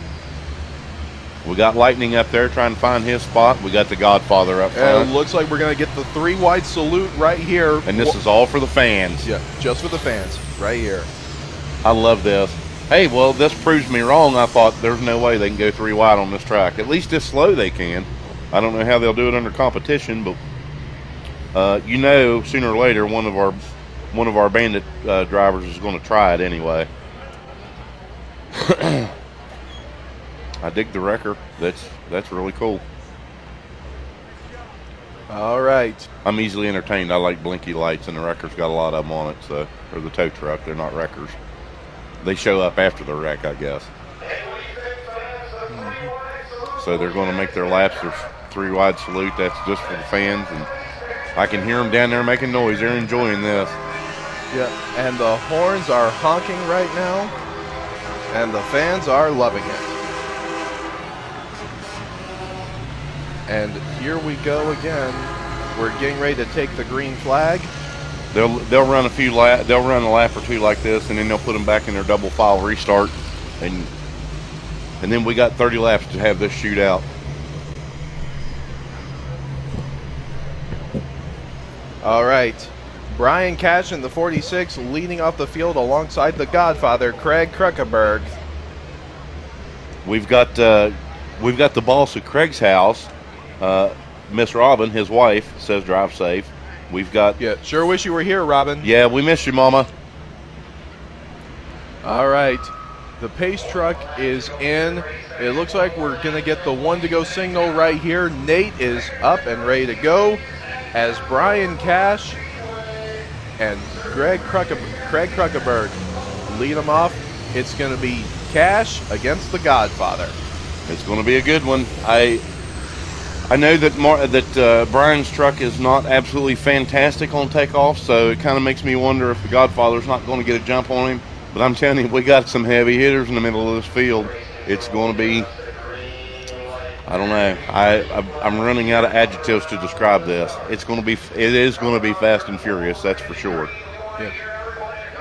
And let's just hope that Craig Kruckenberg doesn't leave a mark in the wall when we go green flag racing as the fireworks go off. We're ready to take the green flag, and they're off, and the Godfather storms into the lead. He wanted that.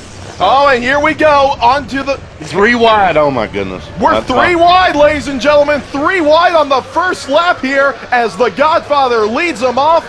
We got great battles everywhere right now in the back. We got fireworks on the infield, and we're going to have fireworks on the track here shortly. We got one already. Tommy's back up in the wall high. Tommy Boileau is in the wall again. I didn't get to see if he got forced up there, if they had issues from previous. And the fireworks are still going off.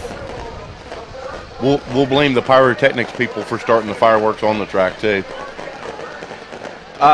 I think the fireworks are still going off. I think someone forgot to tell them that, hey, the race isn't over yet. Yeah, we gotta wait. We can't let them all go off at one time.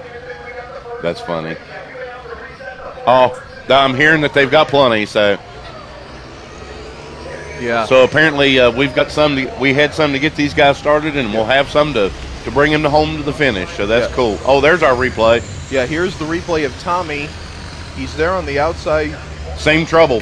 Same trouble. But it looks like he might have hit it a little bit harder than he did the first time. Well, it makes me wonder if that rear axle didn't scoot back some. I know they were trying to get it back in place. Maybe they didn't get it. Maybe they ran out of time and didn't have time to get it right on the center pin. So, but I will say I do give Tommy an A for effort because that boy is nothing but talent right there. Yeah, you can tell he wanted to keep his point standings lead. Well, he did. I mean, he's worked so hard to get it, and he wants to keep it. But I mean, there's things happening beyond his control, and I understand that. Don't give up heart, brother. You'll be back out soon. And I got to tell you, I got the chance to speak to Tommy earlier today. He's a really good kid. Yeah, he's always a great guy to talk to. So let's go to my interview I had earlier today with Tommy Boileau.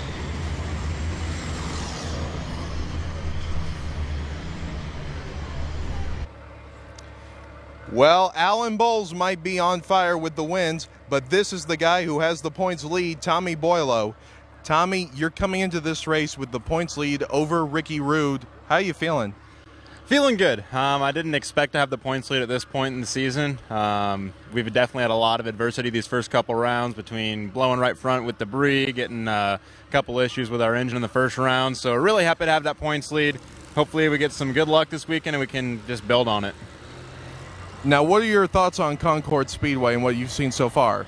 This is a cool track, man. It's really unique. It's definitely different than any other oval we've raced on or any track we've even really raced on. So it's going to be a lot of fun. It's a little rough. It's definitely shaking me around inside of the cab there, but that's part of the fun of it. Now, tell me what it would mean for you to win at Concord Speedway, knowing that a lot of the big names in NASCAR have won here before. That would be awesome, man. This track, as you mentioned, has a ton of history, so being able to pull the win off here, get our first win of the season, get that monkey off our back at the same time, it would be an incredible feeling for sure. Well, there you have it from Tommy Boileau, hoping to pull away with a victory at Concord Speedway. We'll see if he can do it. And that was my interview with Tommy Boileau. Tough break for him. It's such a shame he's not going to be able to get a chance to win this main here tonight. I'm disappointed about that too. Like we were talking about him, we know that Tommy is such a good kid, and if you talk to his dad, Bob, you'd understand where it comes from. He comes from a good family. They're really good people.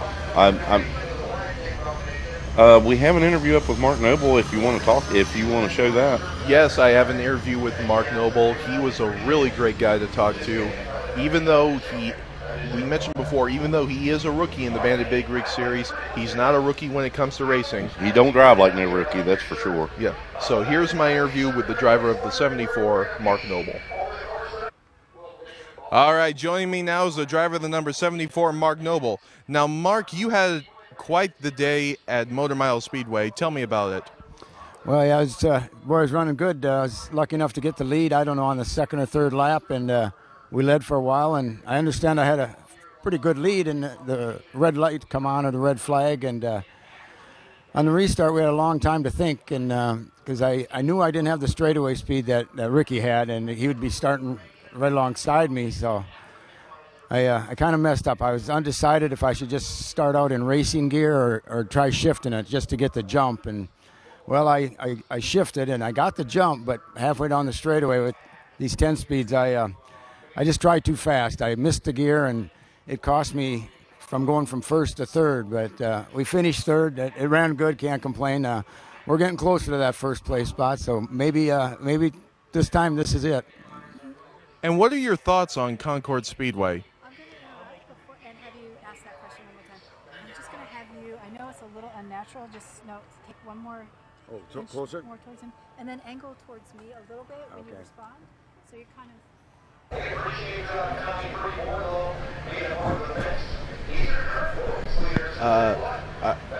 I want to mention, ladies and gentlemen, while we were doing that interview, as you can see, Tommy Boileau's truck is being towed right here, and that, again, that is a tough break for Tommy Boileau. So a quick mention about that interview. While I was interviewing Mark Noble, our camera person Rebecca decided to tried to get in a little closer on the interview, but to make the shot better. But I didn't know that she was still recording, so we do apologize for that. So apologies, ladies and gentlemen.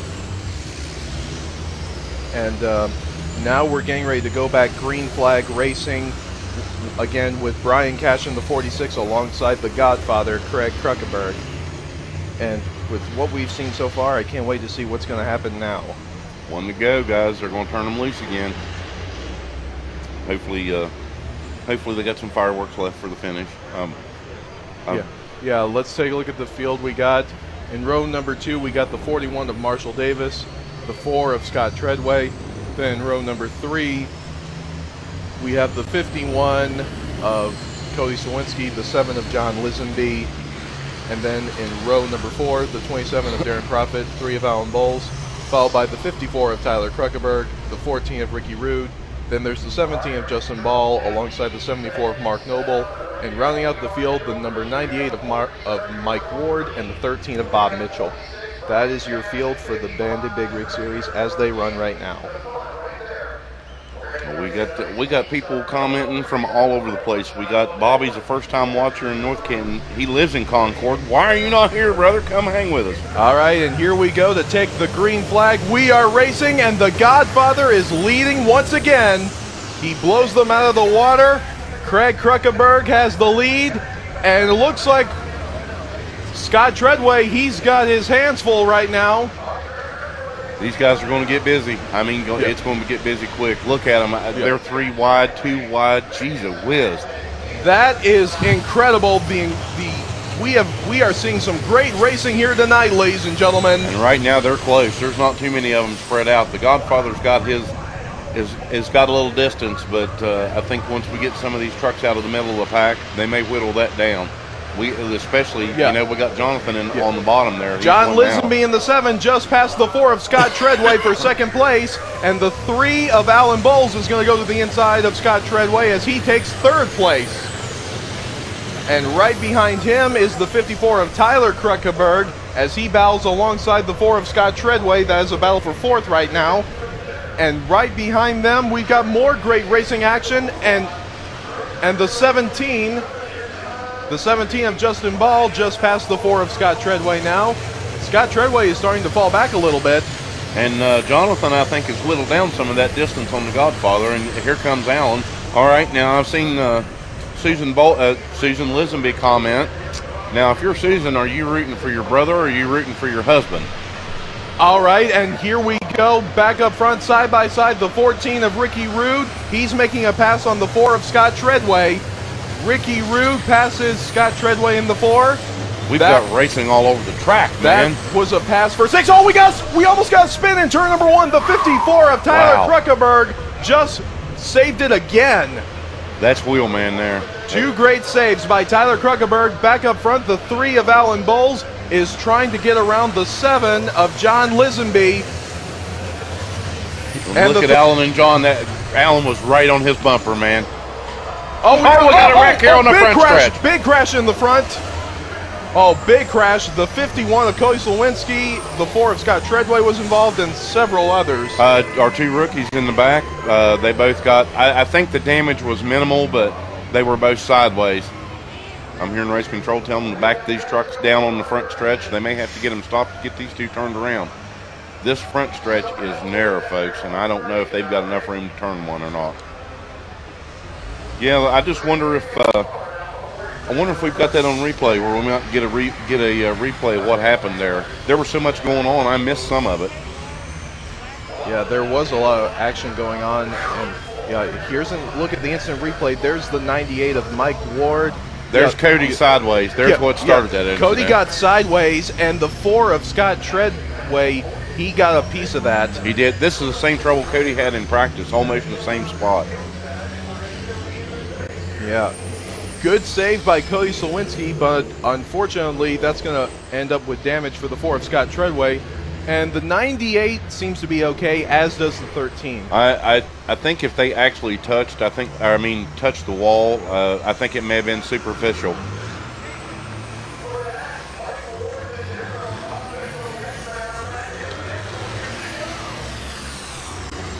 They're getting everybody lined back up. I'm hearing race control holler out the lineup, and we'll give that to you just as soon as they get everything put back in order here. Yeah, and by the looks of it, when we get ready to go back green flag racing, it's going to be the 55 of Craig Krugenberg alongside the 7 of John Lisenby. That's the way it looks, how the field is going to be when we restart this race. See, here's my question. I think the Godfather got a little bit of jump.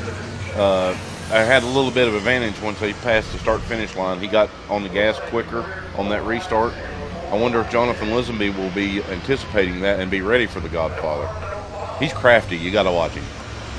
All right, let's take a look at the lineup again. The 55 of Craig Krugenberg alongside the 7 of John Lisenby. Row 2 is the 3 of Alan Bowles and the 54 of Tyler Krugenberg. Row 3, 17 Justin Ball, 14 Ricky Rude. Then in row number 4, we have the 51 of Cody Slawinski, the 4 of Scott Treadway. And then in row number 5, 27 Darren Profit and the 74 of Mark Noble. Then we have the 46 of Brian Cash and the 41 of Marshall Davis. And rounding out the field, the 98 of Mike Ward and the 13 of Bob Mitchell. One to go at the line. And we got a 1 to go at the line here. Let's see what happens when we go back green flag racing. We still have 26 laps to go in this race. You know, Cody's so used to driving his truck, the regular 63. You know, like I said, they've not messed with the 51 much, so it doesn't have quite the handling and quite the power that Cody's used to. So, man, that was awesome driving by Cody and all these guys. I think any damage that we may have had was superficial. So I'm glad to see it. Here we go to take the green flag. Nate Davis. Nate waves the green flag. Nate waves the green flag, and here we go, coming into turn number 1. And it's the 3 of Alan Ball. Oh, man, the 13 of Bob Mitchell spun out again. I just wonder if he didn't have another issue. Something's going on there. Bob doesn't usually have that much trouble, but yeah. These minimizer fenders are tested and tortured. We prove that every time. These trucks take so much abuse, and you know, it's like any other racing series. These guys are flat out and hammered down, and if stuff comes off, they just bolt it back on.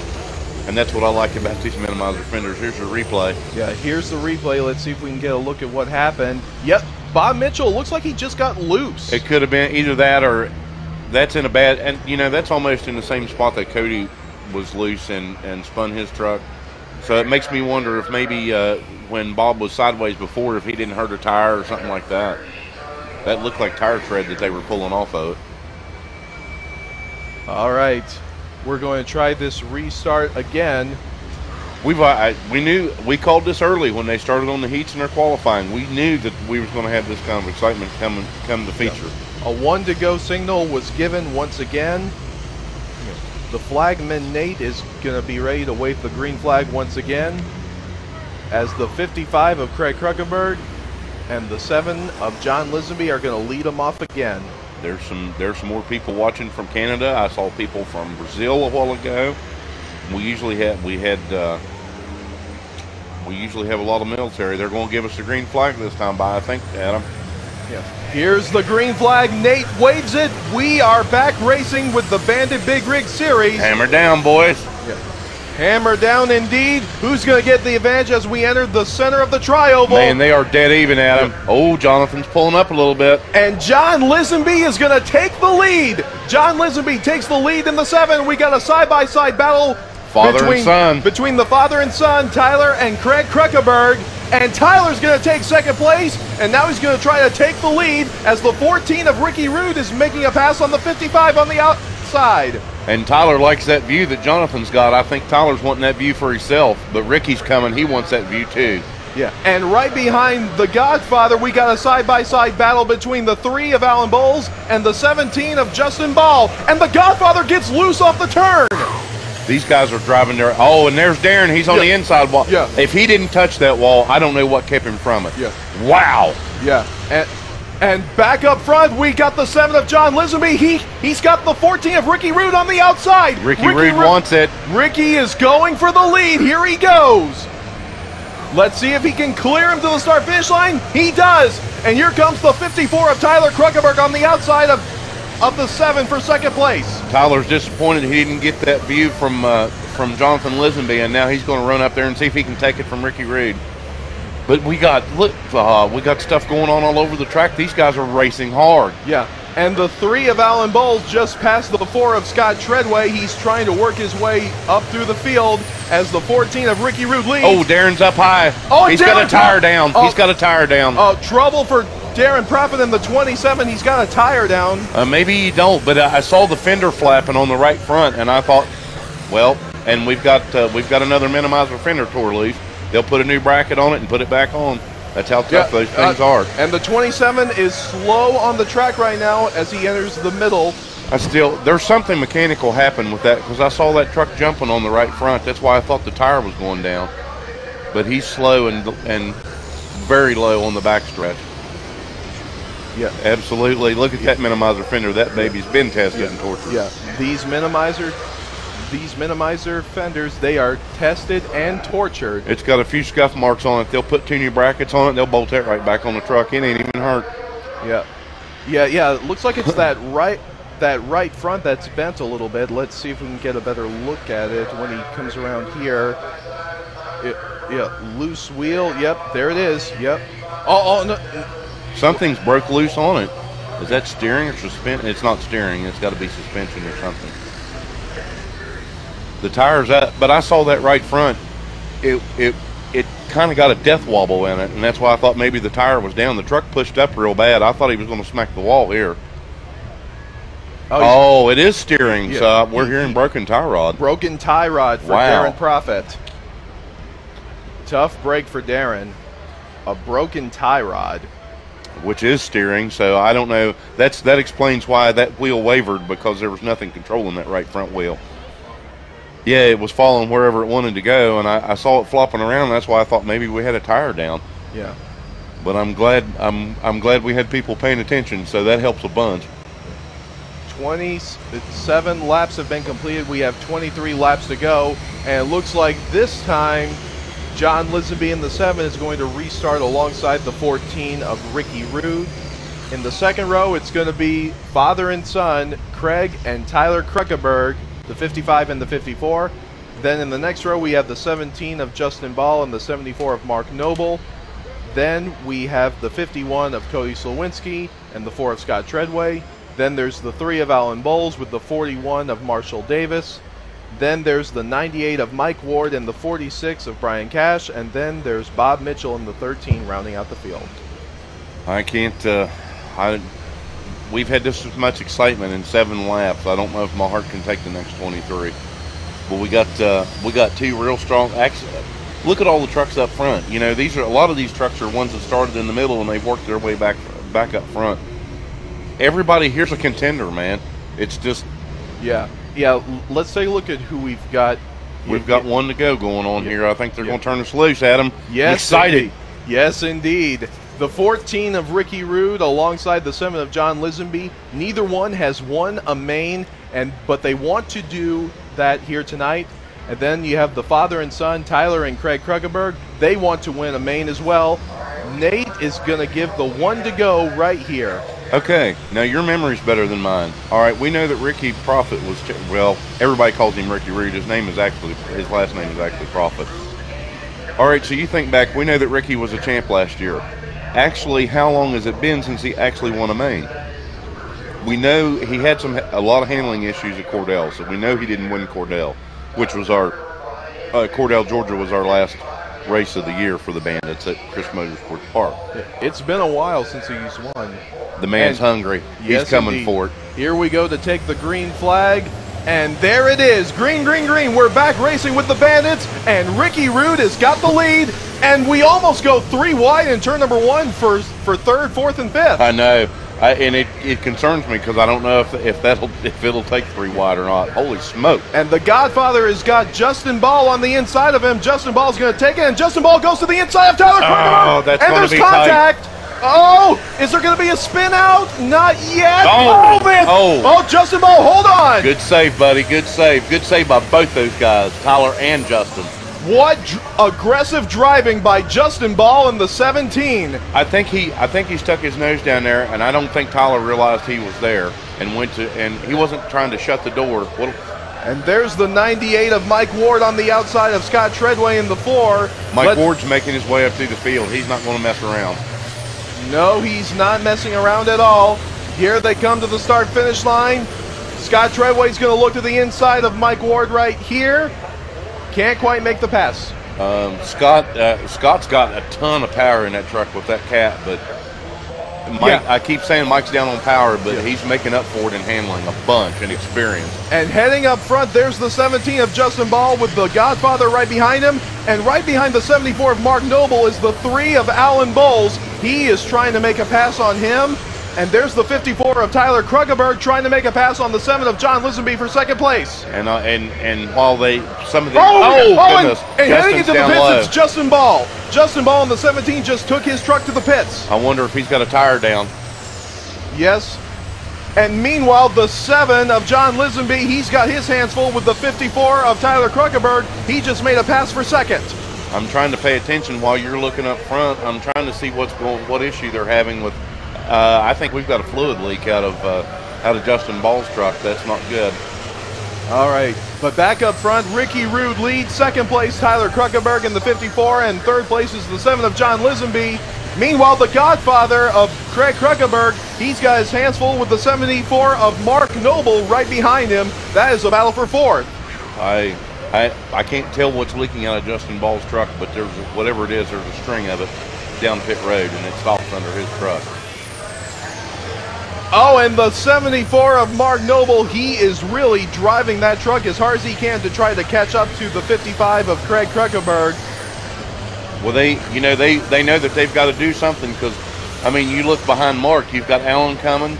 I can't tell who's behind Alan. Is that Cody? I can't tell the truck from here. Yep. That is Cody Slowinski in the 51. And and there goes Mark Noble in the 74. He tries the inside of Craig Krugenberg, but he can't quite do it.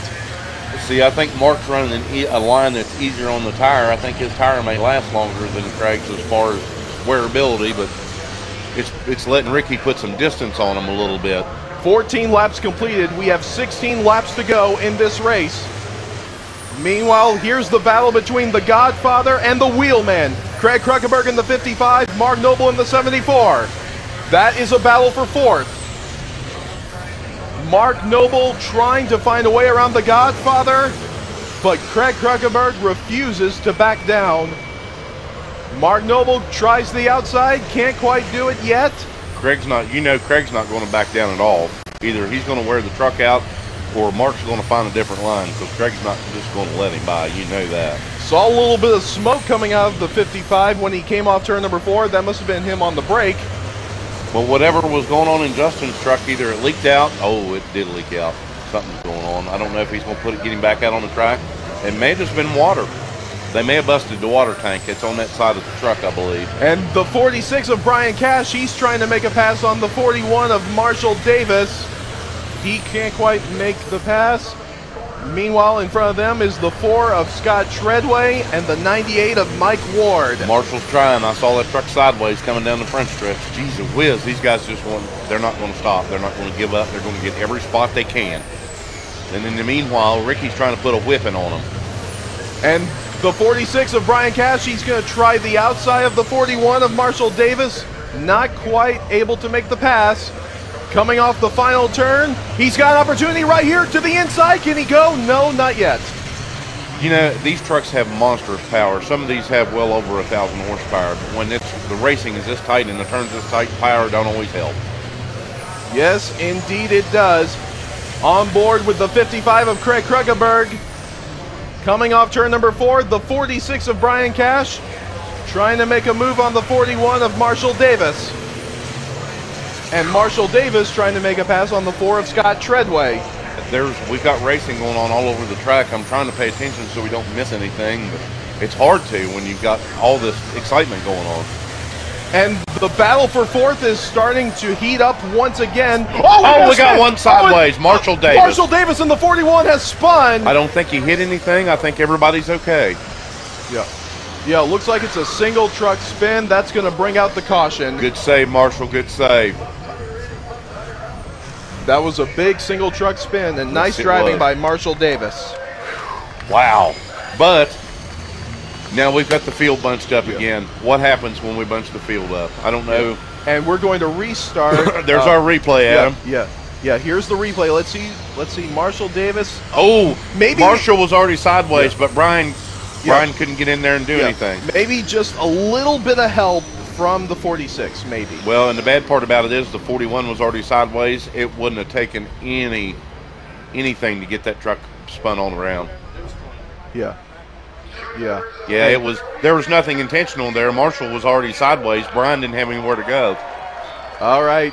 It looks like we're going to restart with 11 laps to go. 11 laps to go in this race. I don't know if my heart can take it or not, Adam. Jeez, a whiz. And this time it's going. All right, here's the replay again. See, Marshall was already the rear end was starting to slide on Marshall's, and Brian just didn't. Marshall let up, and Brian had so much momentum, he didn't really have anywhere to go. Yeah, there's Marshall Davis in the 41. Yeah, it already been sideways once right there. Yeah, he already got loose, and maybe just stepped out again. If they touched, it was barely, dude. Yeah. Just the slightest touch from Brian Cash in the 46. Well, people may think that Brian hit him, which, you know, they may have touched. It wasn't intentional. But for both of those, for Brian to get it gathered up, and that's all that happened, and for Marshall to spin it without hitting anything, the wall or another truck, is phenomenal. That's good. That's a great save by both those boys. And here we go. Here we go with the restart, with the 14 of Ricky Root alongside the 54 of Tyler Kruckeberg in the front row. 1 to go signal given. Row 2 features the 7 of John Lisenby, 55 Craig Kruckeberg. Row 3, the 3 of Alan Bowles and the 74 of Mark Noble. Row 4, the 51 of Cody Slowinski and the 98 of Mike Ward, followed by the 4 of Scott Treadway, 41 of Marshall Davis. Then there's the 46 of Brian Cash, 13 of Bob Mitchell, and rounding out the field is the 17 of Justin Ball. This is all right. We got 11 laps to go. Like I said, I don't know if my heart can take it. And Nate gives the green flag, and we're side by side as we go into turn number 1. Ricky Root's got the advantage as we enter the back straightaway. Tyler pushed up a little bit, or maybe he just likes that higher line. He's got more momentum off the top. Tyler goes wide, and we got a great battle for 3rd, 4th, 5th, and 6th. Side by side. Wow. And 3rd place is going to go to the 7 of John Lisenby, and there's contact between the 74 of Mark Noble and the 3 of Alan Bowles. I wasn't sure that Mark and Alan were going to make it through that turn. They were so close together, but they spread apart and gave each other room. And the battle for 3rd continues as the 7 of John Lisenby tries to hold off the 55 of Craig Kruckeberg, and the 74 of Mark Noble and the 3 of Alan Bowles are side by side right now once again. Man, oh man, great racing all around. The 74 and the 3 are side by side as they enter the back straightaway once again. Justin Ball, look at him working his way back up. Wow, he is flying. Indeed he is, but meanwhile, back up front, there's the 17 of Justin Ball. He's trying to move up through the field. Trying to get by Mike Ward right there. Yep. Oh, we got Alan Bowles in the wall. Oh man, Alan Bowles just went into the wall. I think that truck pushed up and he caught some of the front stretch there, but it still seems to be racing okay. He was just driving it hard. It stepped out and scraped a little bit.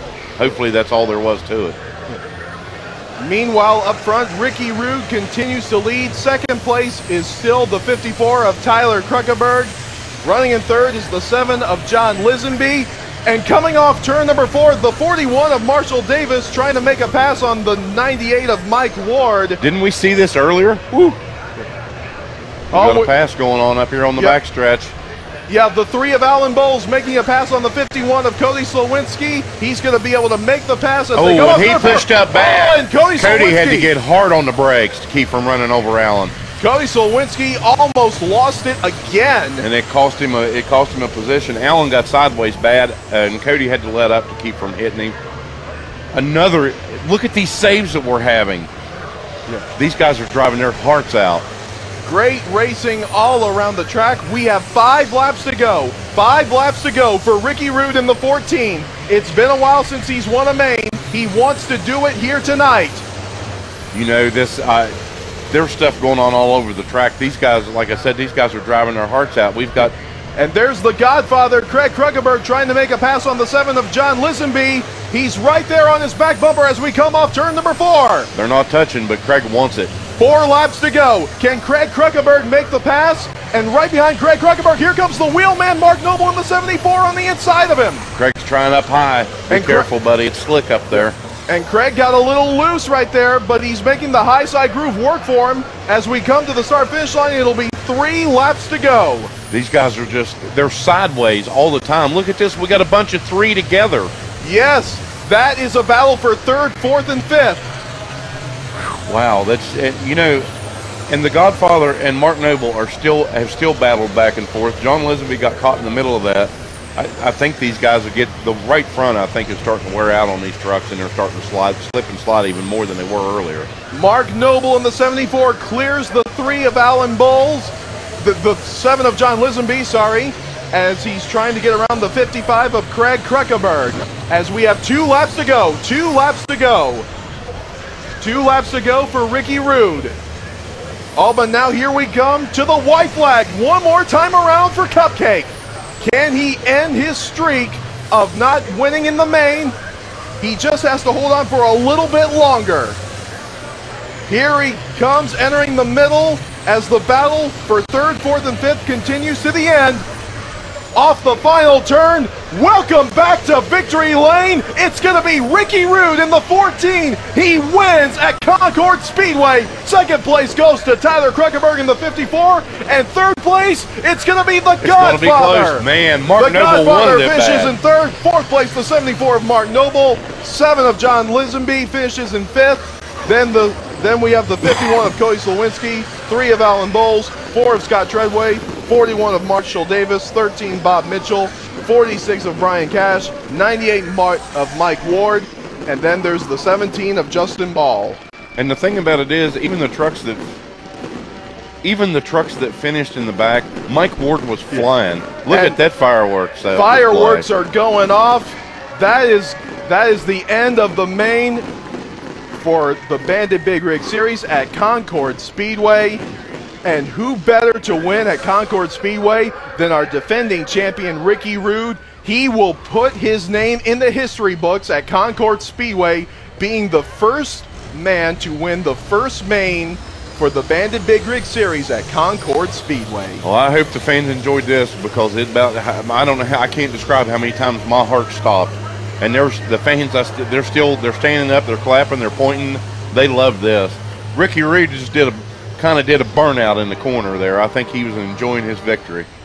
I guarantee you there is no one happier than Ricky Rude in the 14. He came in as the defending champion. He's been consistent all the first 2 races, but he has yet to win a main. But tonight he ended that. He finally wins another main, and it's at Concord Speedway.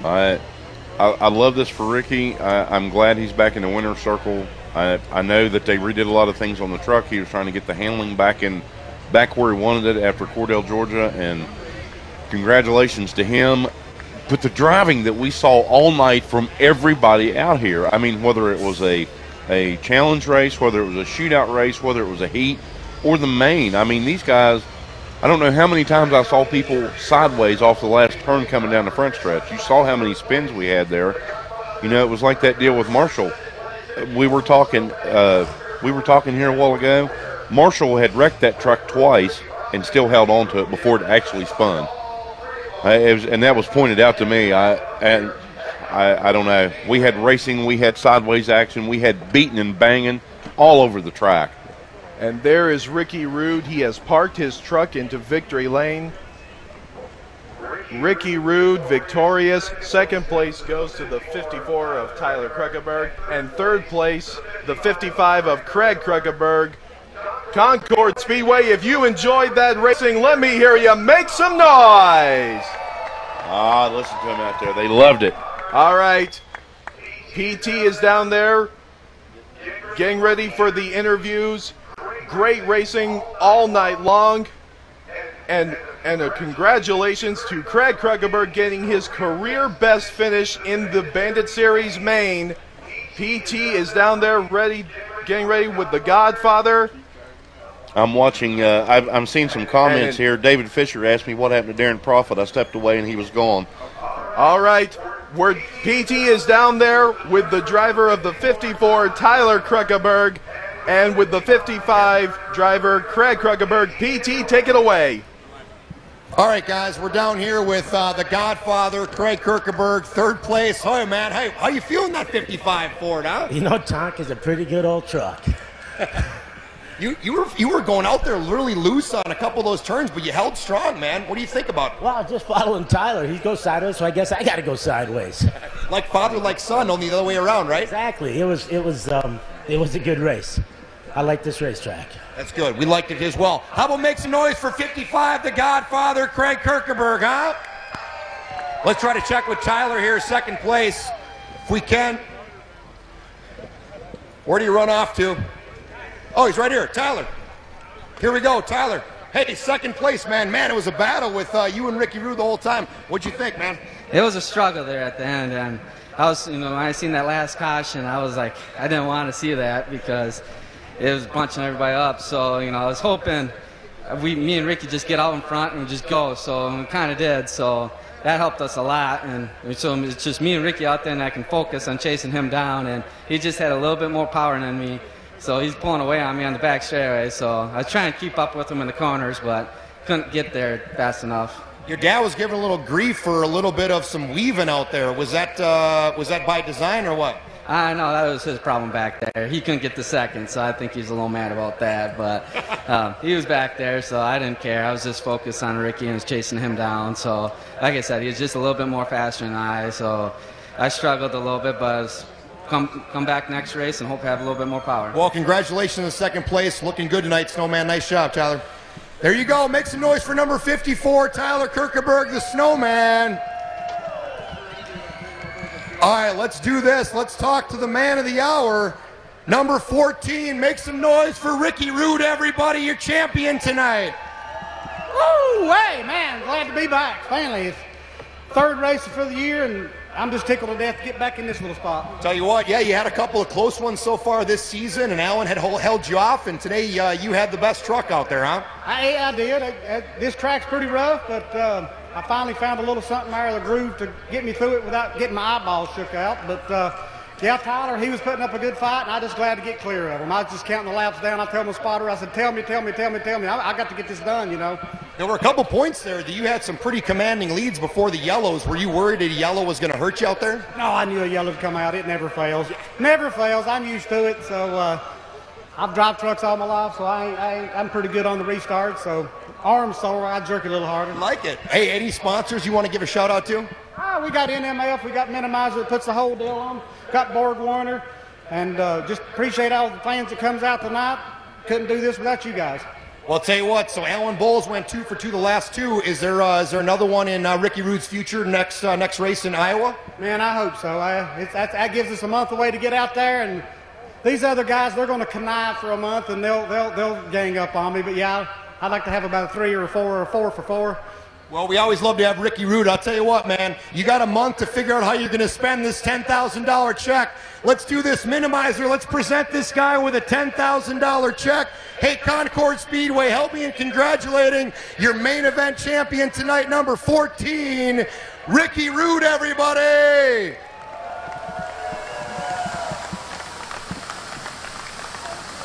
All right, thank you very much, PT. Fireworks are going off.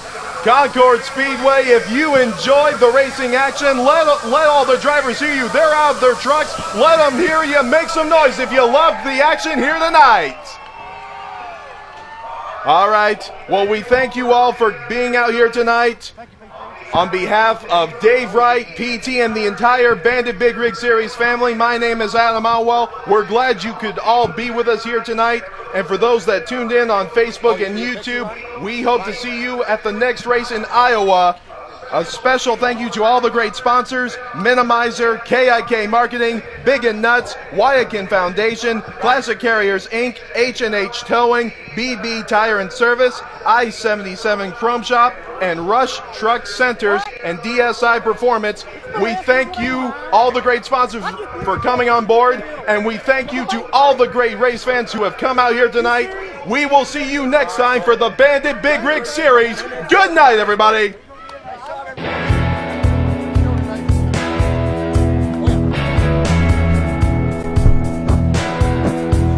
It's all work and racing, that's the life I lead. This song's about the night the Bandits proved it to me.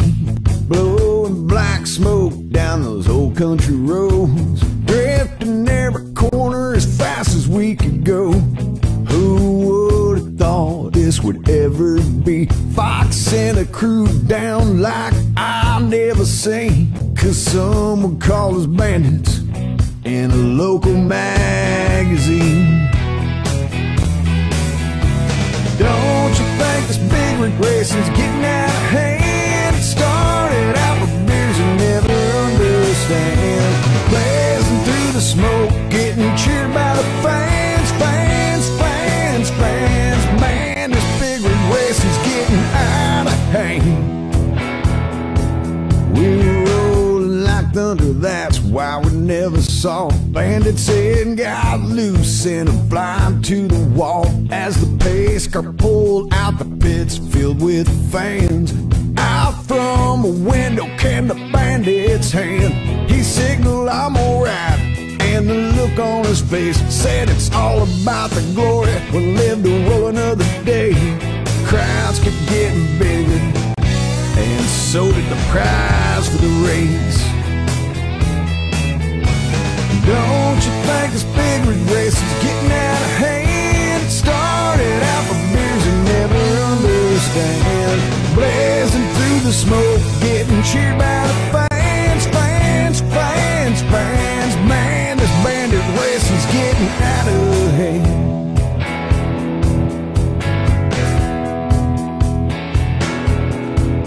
It's all work and racing, that's the life I lead. This song's about the night the bandits proved it to me. Blowing black smoke down those old country roads, drifting every corner as fast as we could go.